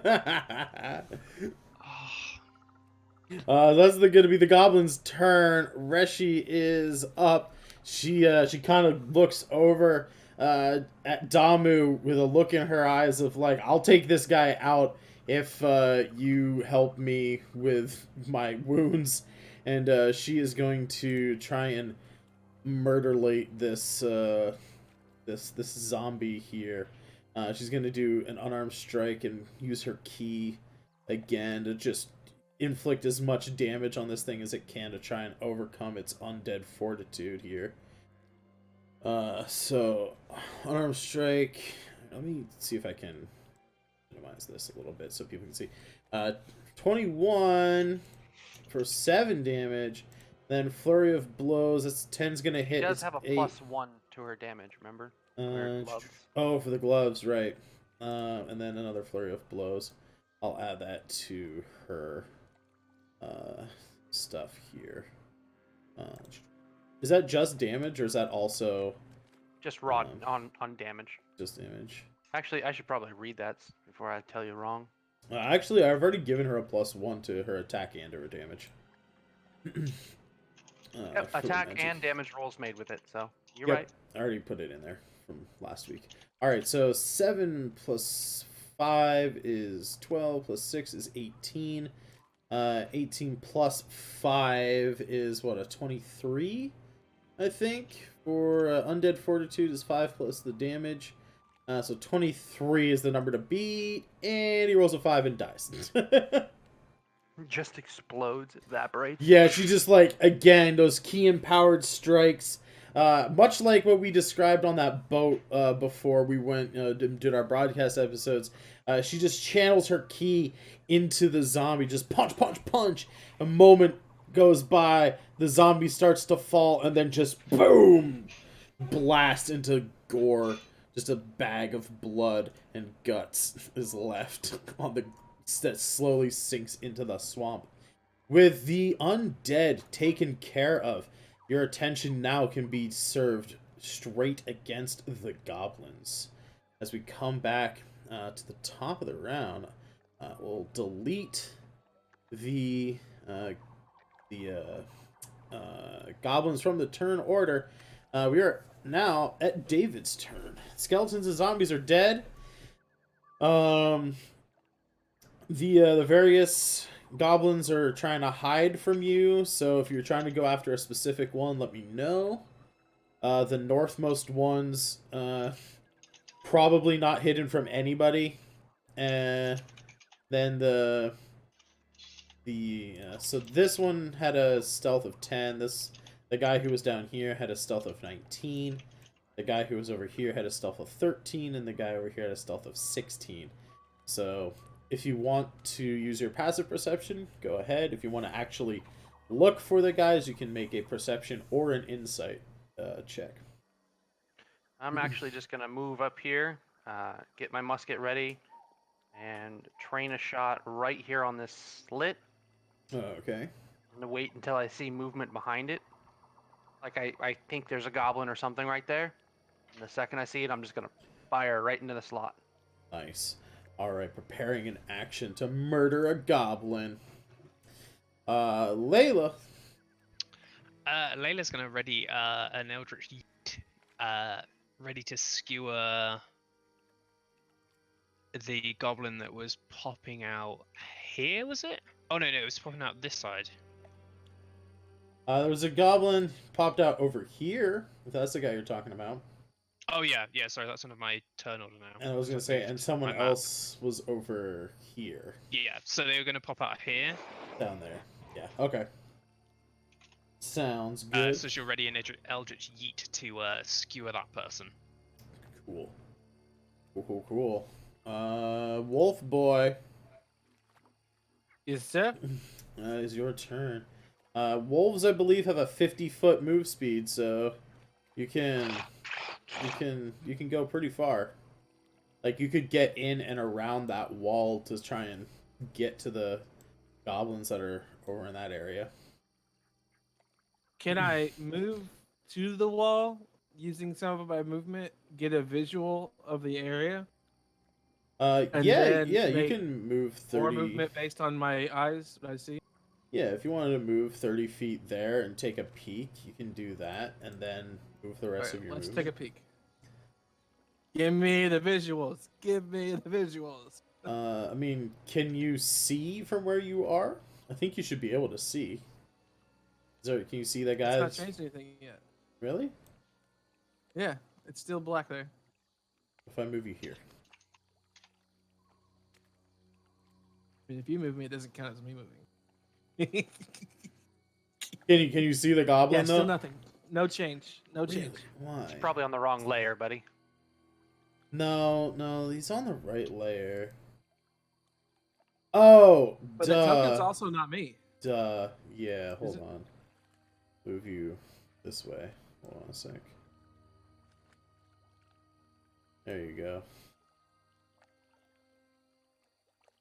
There you go. Now can you see the goblin? I don't see nothing. What the hell?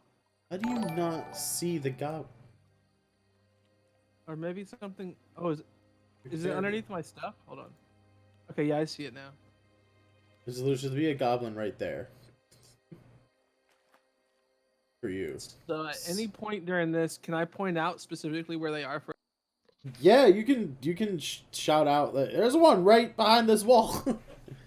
If you, well, I mean, No, you'd be barking like, so because. how do I mark? How do I mark? Shape. I mean, there is no way to like mark them like in WoW or anything like that. But I could draw, right? I mean, yeah. I mean, literally, you can just say you like bark Yeah. frantically to alert people. You know, I think you're. And Ha! I see something there.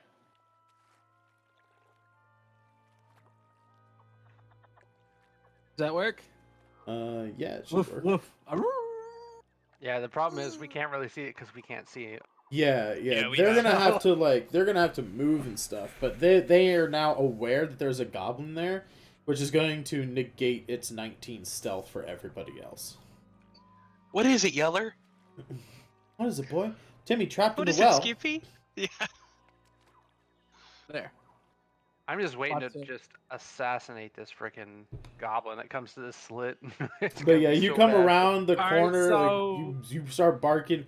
That goblin looks freaked. It did not expect for someone to come around the corner so quickly, and definitely not the wolf.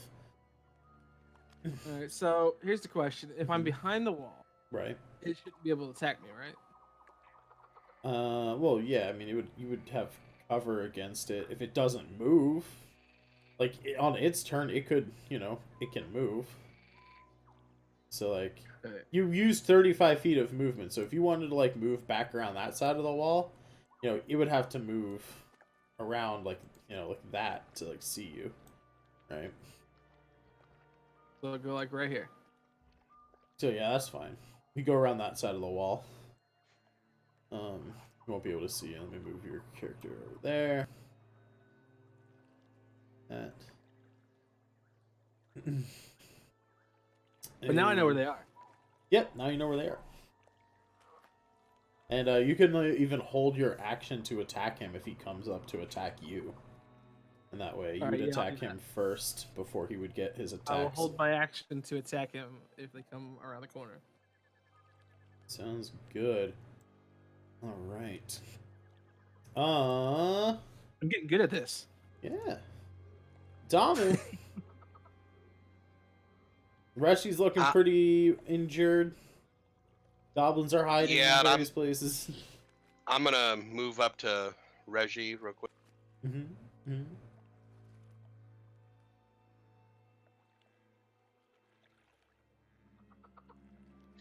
And then I think I'm going to cast Cure Wounds. Nice. Now, you casted Cure Wounds earlier in the day when you healed that guy in the town. And you used False Life in this fight. Is that your last spell slot then? To cast He this did not Cure use Wounds? false life. That was. I used Or False sorry, Life. Healing Word. That's what I meant. Used Healing Word on David. So I think this is your last spell slot. Yeah, say this is my last spell slot. Mm-hmm. Worf. I mean, yeah, you want to keep rushing alive. So another 8. There are 8. Very nice. Plus 8. She's nearly back up to full because she does not have that many HPs. I don't know if you have any other bonus actions. I think you may have a little bit more movement if you wanted to do more movement. Otherwise, I think that's gonna be the goblins' turns. I do think I'm gonna hop in front of Reshi though, make myself a little bit closer. Cool. I think you still have like 10 Portal feet of shield. movement left. Yeah, that's about all I have. Cool. Alright, goblin turn. Let's see here. How do I want to play this?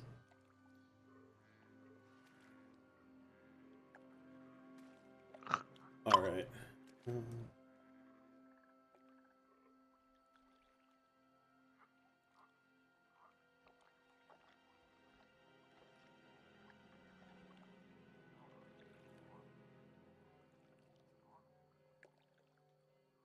There is a goblin that you can probably see, David. Absolutely. And I'm gonna fire my shot. 19. So plus the 5 to hit. 24. 24 is gonna hit a goblin. And eviscerated. Probably. 24 to hit. 11 plus 3. 14. Yeah, you just fucking pop its fucking gourd like a melon. It was. Man, I should have attacked a goblin. It looked like it was running. It looked like he was running. You just blast his bean and his body just kind of slides forward a little bit. as he falls dead. Tired of your shit. Now, Skadoosh. technically, I mean, you can see it on the map, but it would be down lower than the wall, obviously. You do see another goblin. Whoops, sorry. You see another goblin move and go to this grate here. He lifts it up and jumps inside.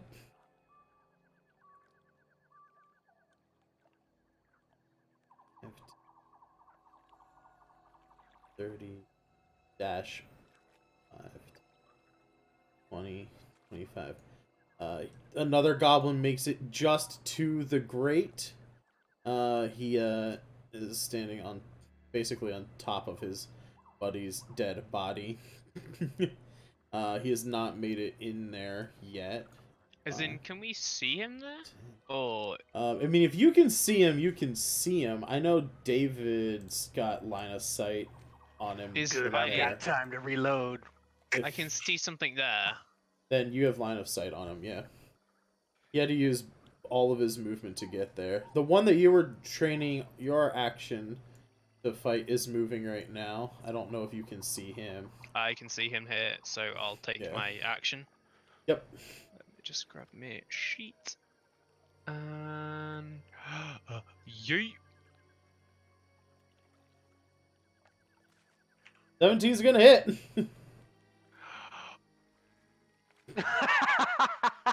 For what?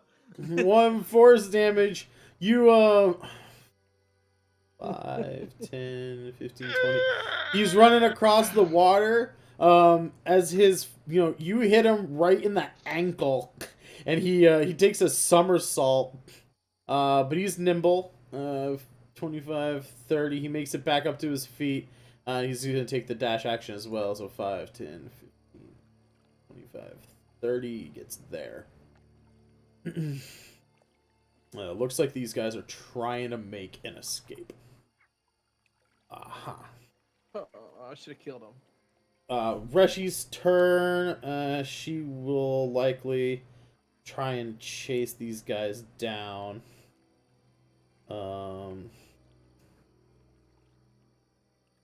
She could dash and get there.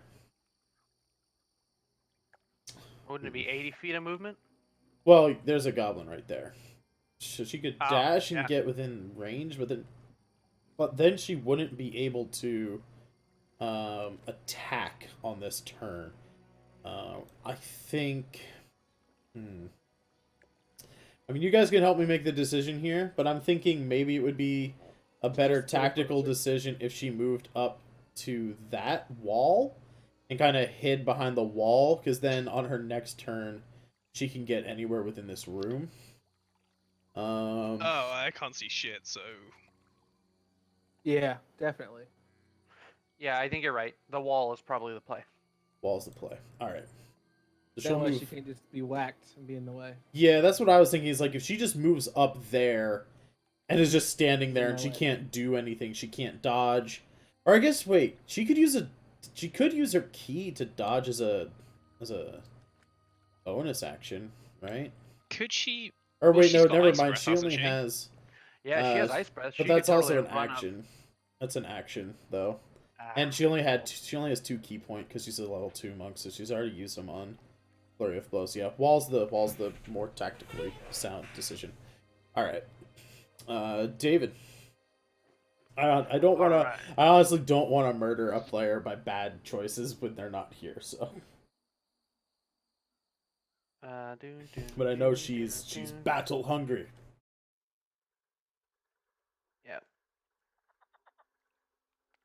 So I was thinking, just so you're aware, this dark area right here, you could pass through that square if you wanted to. It's just difficult terrain to kind of climb through this space. Okay.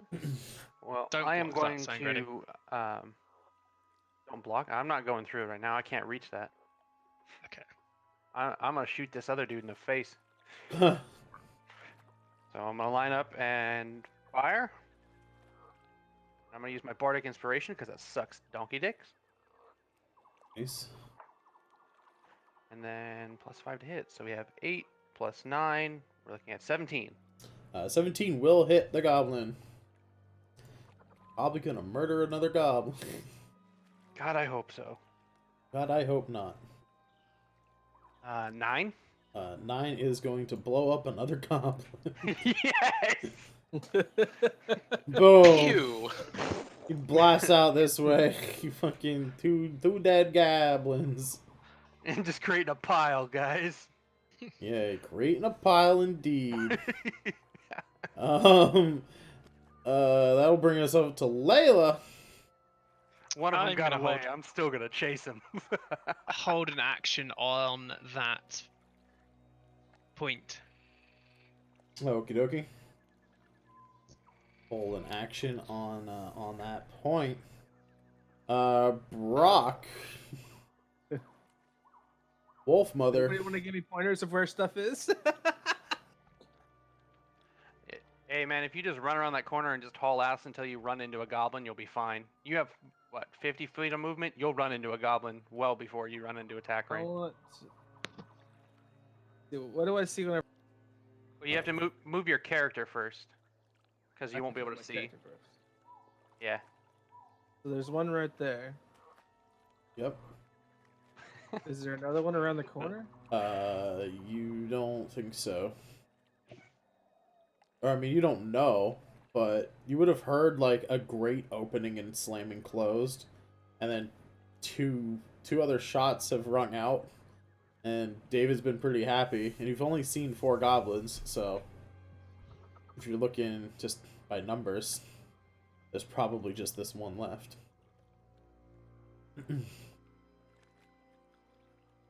And with your... So you were there. Moved here. You have 50 feet of movement. You can run right up to him. You could be there. Okay. Run right up to him. It's gonna be dirty. All right. Give me a perception check. As you are, give me a perception check. You're bearing down on the goblin. I want to see if you spot a thing. I mean, Give me a perception check. This is a perception skill roll. Keen hearing and smell is not gonna have any effect here. This is all sight. all right, how do I do that from this page? From the wolf's page, it should say skills, perception, right underneath the stat scores. Just say skills perception +3. You just click on the word perception there. I can always roll it for you if you want. Perception coming in at a 14. A 14 is good enough. You can see before you step in it. You can see that right in front of you in that little hallway is a bear trap. What? Yep, there's a bear trap on the ground. But I have agility. I'm just gonna jump over it. You don't have enough movement to jump over the goblin. So you have the option to try and stand in that square with a dexterity check. It's a fairly low dexterity check, but still, you could try and make a dexterity check to not step on the bear trap, and you could be in that square and you can attack the goblin. Or you can stop here because you don't have enough movement to jump that far, unfortunately. I'm gonna tuck myself away right there. Oh, it's gonna move into the corner then? Yeah, that way they can't hit me. Fair enough. But I know where they are now. Yeah, well, I guess I don't want to chip you. Jump. You could jump, but you would have to use a dash move, the dash action, to get more movement. You only use your base movement to get to where you are, but you'd have to use the dash move to get extra movement to be able to jump over the goblin. I'll just wait a turn. It's okay. I'll just wait a turn. We'll wait. It's fair. Alright. I just wanted to make sure, new player, I mean, unless I can also attack whatever's in that room. Well, yeah, that would be the thing, is that you could jump over him, or you could step up and try and attack while making a dexterity save to miss the bear trap. What's I'd your rather just jump dexterity over it. as a wolf? His dexterity is not Yeah. bad. +2. It's a +2. I'd probably risk the bear trap if I were you. Do injuries to the wolf translate back to the person? Only if he gets knocked out of his hit points and there's still damage remaining. Otherwise, no. Okay, screw it. Let's do that. Alright, make a dexterity saving throw for me with the dire wolf stats. How do I do that? Just click Dex? Yeah, it doesn't look like it has any saving throw proficiencies here, so... dexterity. And 11 is enough. You're able to... The trap springs, but you're nimble of foot, and you pull your leg out before it snaps closed on your foot. You've sprung the trap. It is no longer a threat. And you can Bite. try and bite that guy. Yeah. I rolled a 7. Roll a 7 to attack. Unfortunately, Goblin has higher than a 7 AC. Seeing a wolf come up, and here's the bear trap. You kind of trying to miss it while also attacking him. He's able to kind of duck out of the way of your chompers, and he kind of laughs at you, like chatters, like as he laughs in your face. His breath smells of onions. It is not pleasant. It is not pleasant. Go by that window, I dare you, boy. That's gonna bring us a Damu right before the goblin's turn. Alright, I'm gonna move right there, which takes up all my movement. And then I'm gonna throw my trident at the goblin. So you're right within range. Don't hit me. I've been sitting here plotting this, so...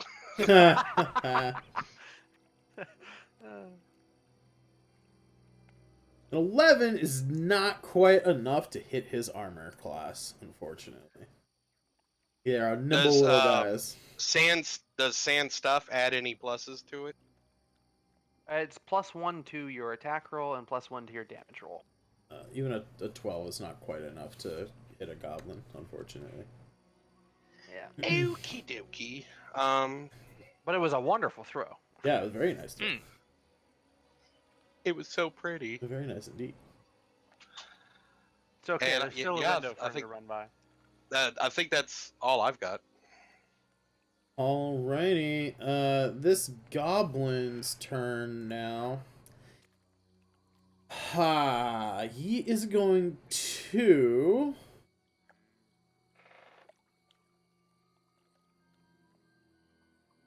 he's going to risk it, I think.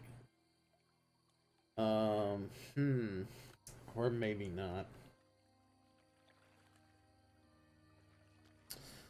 Let's see. Oh, wait, he can, oh, right, he's got nimble escape. So as a bonus action, he can disengage, so he's going to do that. So he's not going to take opportunity attacks when he leaves your threat range. He's going to go over here. You're close enough to hear. You hear something go ka-chunk.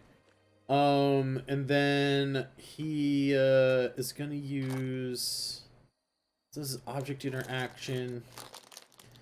He is going to move up to here.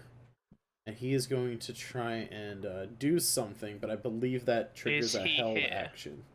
Yeah, I do believe that triggers held actions. Yeah, I can see him there. Before he's able to just So he moves into sight. So that triggers held actions. I don't think he's gonna survive. That is a crit. Oh no, it's not a crit. That's just a hit. Hit for Layla. And 9 damage. All right. I am going to roll a bit of a thing here. I'm going to say 40 or lower. It goes off 40 or higher, or 41 or higher, it doesn't. Because he's like, he has the thing in his hands ready to go, and as you kill him, I'm just wondering if he drops what he's holding in such a way that it's going to basically happen or not. Whoops, that was a d20. Wrong thing. 45. All right. He ends up crumpling over on himself, landing with his hands underneath his body, and he dies. With that, combat is concluded. One of the goblins got away, but you guys took out everybody else, which is not bad. Not bad at all. So let me check. It's like a freaking shooting gallery at this slit in the wall. Yeah, I mean, goblins, they're smart-ish, but, you know, they're like, yeah, that would be a good spot to shoot people from, not thinking that it could be turned around on them, you know.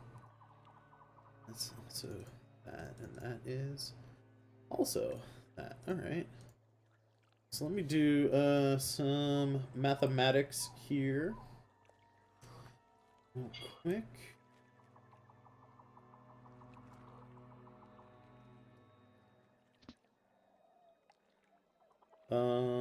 So for this combat encounter,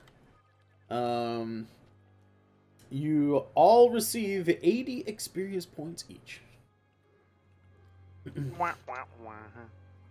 So I think that should bring you guys up to an even 500. It does.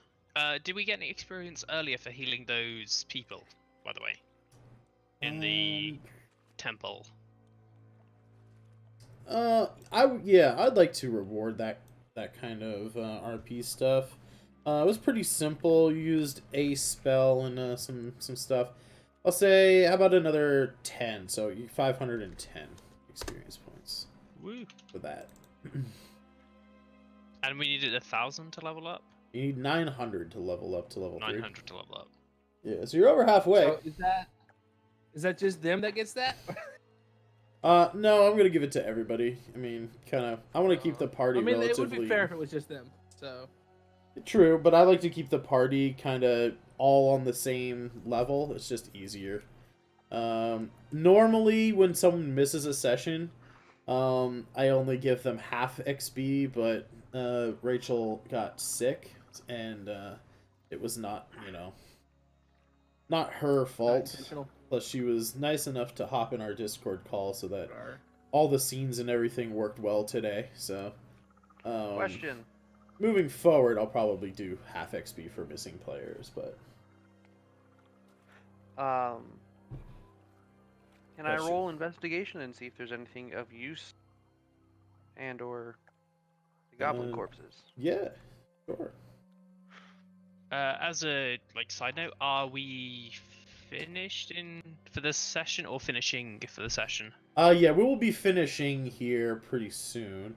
Because it's getting late here, and I need to eat something. We started a bit late, so I was gonna end up here and finish after this combat. If you would like to hop out, just let me know what you'd want to do, and just leave your Discord. Well, basically take a long rest. Yeah, it's the end of the day. I figured you guys would want to try and take a long rest here. And I was gonna end the session right as you guys attempt a long rest. But if anybody wanted to investigate the area, yeah, let's investigate. I rolled a 13. 13 for investigation. All right. So since I'm in wolf form, do I use shit? I mean, you can sniff out stuff if you want, I guess. Alright, I click on... Ooh, 20. Here's the thing, though, is I have a +3 perception as my skill, but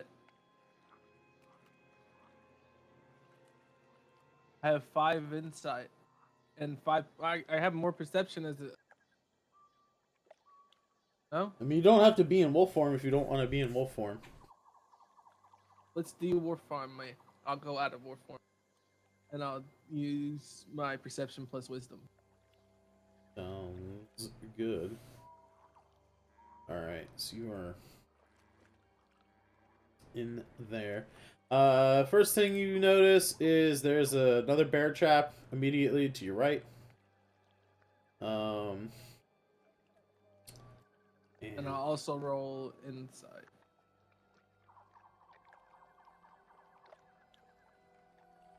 Very good. So David, are you coming in this way? Yes. Alright, so with your investigation, you immediately notice through the 3 dead goblins on the ground. They're kind of in a pile, they're not in a row like that. There are bear traps all around this grate, and you see that there's like a sort of lever in the wall down here that looks to be in an activated position. When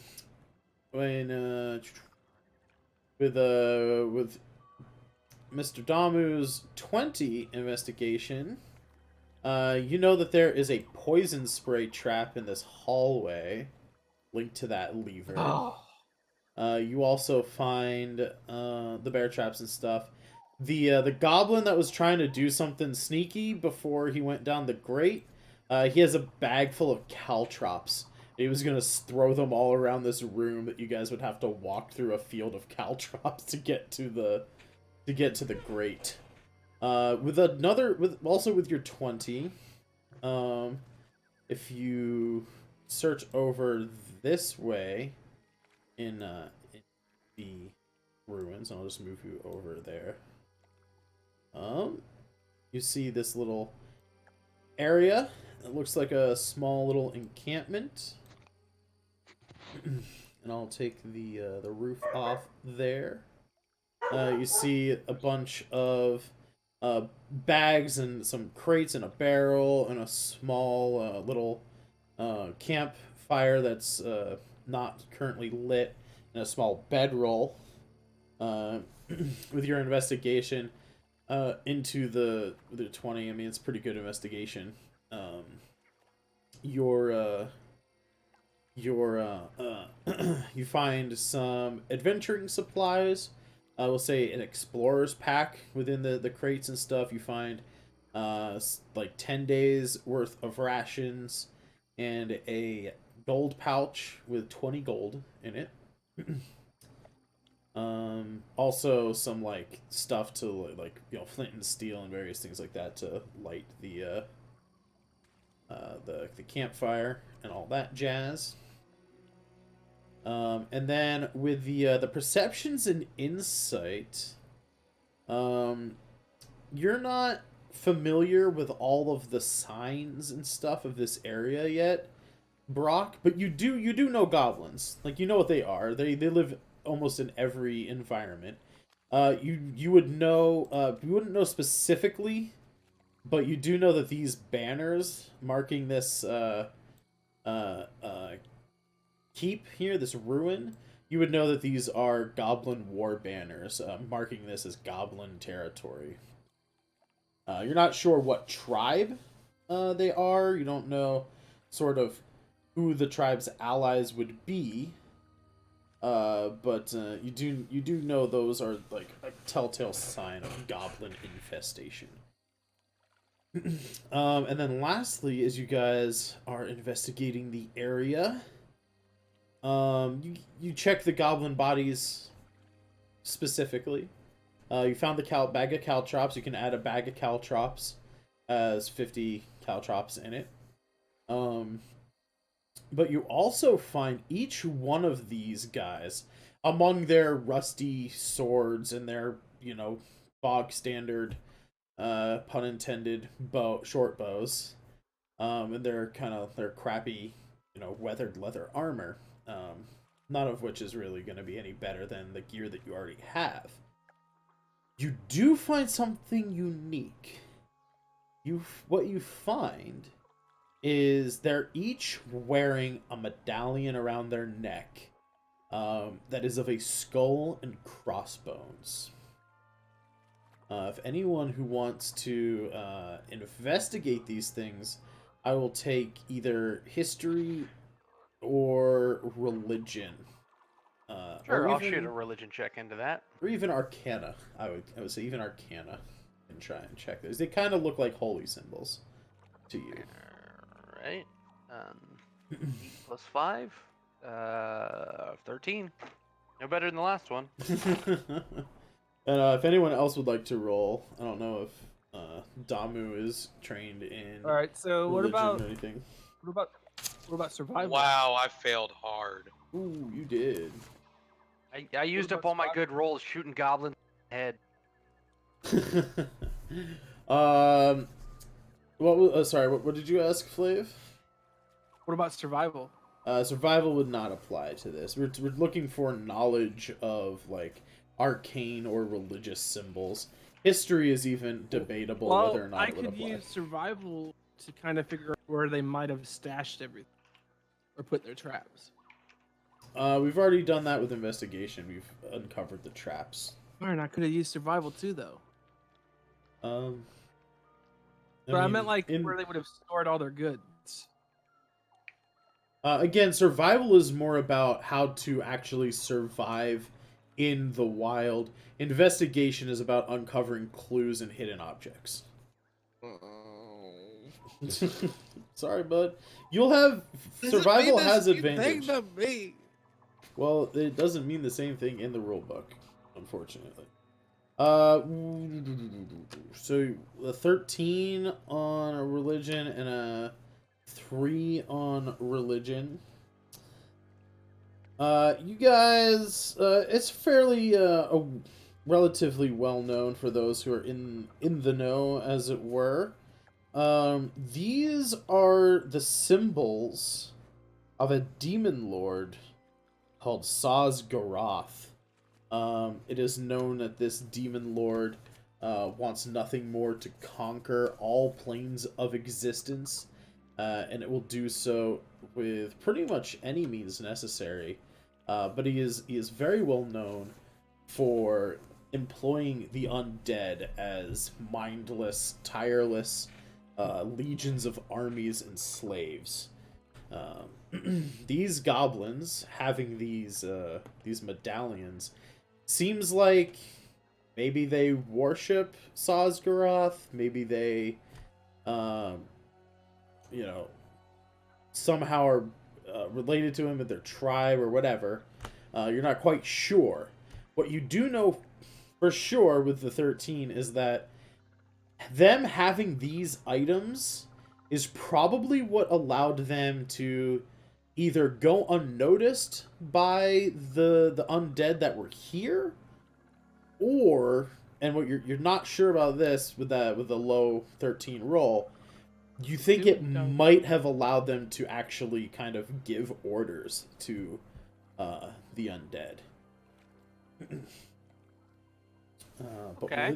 with that, if you guys want, you guys kind of check the rest of the area. There's not too much else to find around here. The goblin that escaped down the manhole there, the tunnel you can see from the surface. You can see that the tunnel narrows fairly quickly, and only a creature of small or smaller class size could really fit So no through turtle. Yeah, no turtle. Not even a dwarf. A dwarf is still a medium-sized creature. No, I mean, Glaive could always shapeshift into something that is small or smaller, and go investigate on his own. But none of the rest of you would be able to follow him into those tunnels down there. Provided he's not going down this hole, I would like to... what cantrip are you? What cantrip are you? Firebolt. I would like to use a couple of instances of Firebolt to basically weld that sucker shut. Sure. Now, hold on. I haven't made my decision yet. At least deform it enough that it would be too difficult for a small creature to open. Okay. I like the creative use of the spells. What were you going to say, Flav? Before I make a ruling on this? I want to use... Flav, if you go down there, you're welcome to go down there. Just know, you'll be completely alone, and there will be nothing we can do to help you. I cast magic missile on the darkness.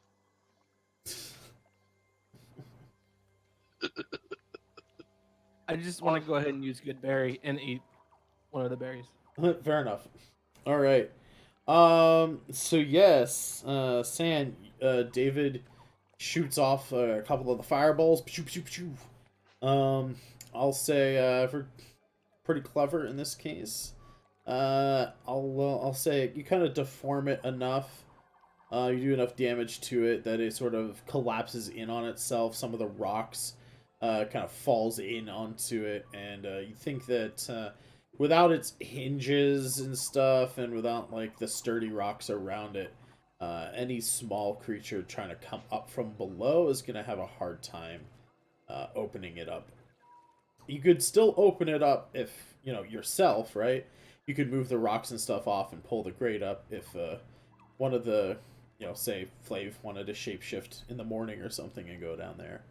But for now, you think it is probably pretty sealed off from anyone coming up from the bottom. Alright. Right, any last minute things you guys want to do before you take a long rest? That's it for me. I gotta go, gentlemen. All right. I'm gonna do my clerically ritual stuff that I have to do every day, Cool. and then long rest. Sounds good. We will. I'll shoot you guys a message. We can come up with like watch orders and stuff, and who's gonna keep watch during the night. But we'll end session here at the start of your long rest, and starting next week, we'll pick up again with the results of the long rest and see if it went off without a hitch or if something bad happens to you in the nighttime. That is it for us, folks. Thanks for watching episode 1 of the Osrynn Tales D&D session. We are gonna try and play weekly at 9 a.m. Pacific, 12 noon Eastern, and 5 GMT over there in the UK. Today's session went a bit long. I'm gonna try and rein it in. Where's our shout outs? To about 4 hours. Rachel up there was not here today, but playing in our campaign is Sangretti as David, Tactical Weasel as Layla Kelwan, Mr. Abstracto as Damu, and Flav Creations as Brock. And my channel here, Foulsham Art. I normally do John stuff. If everybody else wants to do a shout out, what they normally do on their channel, feel free. I have technical difficulties. Abstracto is a channel with technical difficulties. All right. I show a movie, like a legitimate movie, every Monday, one a week, for film and educational purposes. I don't do much talking during it, but it is kind of like watching it on TV without commercials. So. Oh, you're asking us to shout ourselves out now. Yeah. I thought you meant like on our channels if we were streaming at the same time right now. No, I mean just in general. If people want to like check out what you guys do on your own. I'm a game developer. And someone's got to shout out Rachel and Tactical. I think Rachel plays games on her channel from time to time. I'm not sure what Tactical Weasel does on his streams. Tactical is a variety streamer as well. Cool they are beans. both wonderful people. Check them out. All right. And like I said, I do art on my channel. I did most of the scene kind of stuff here. I drew all of the characters you see on there except for Mr. Abstracto's. Mr. Abstracto drew his character. The maps that you see that I've used, the one of the town is by 2 Minute Tabletop. The one of the swamps and all that stuff here, I bought through Roll20 from an artist called Gabriel Picard. Yeah, but we'll see you guys next week. Hopefully we'll start on time next week at 12 p.m., 12 noon Eastern Standard Time in the United States here. Thanks for watching, everybody. I'm going to roll the credits now.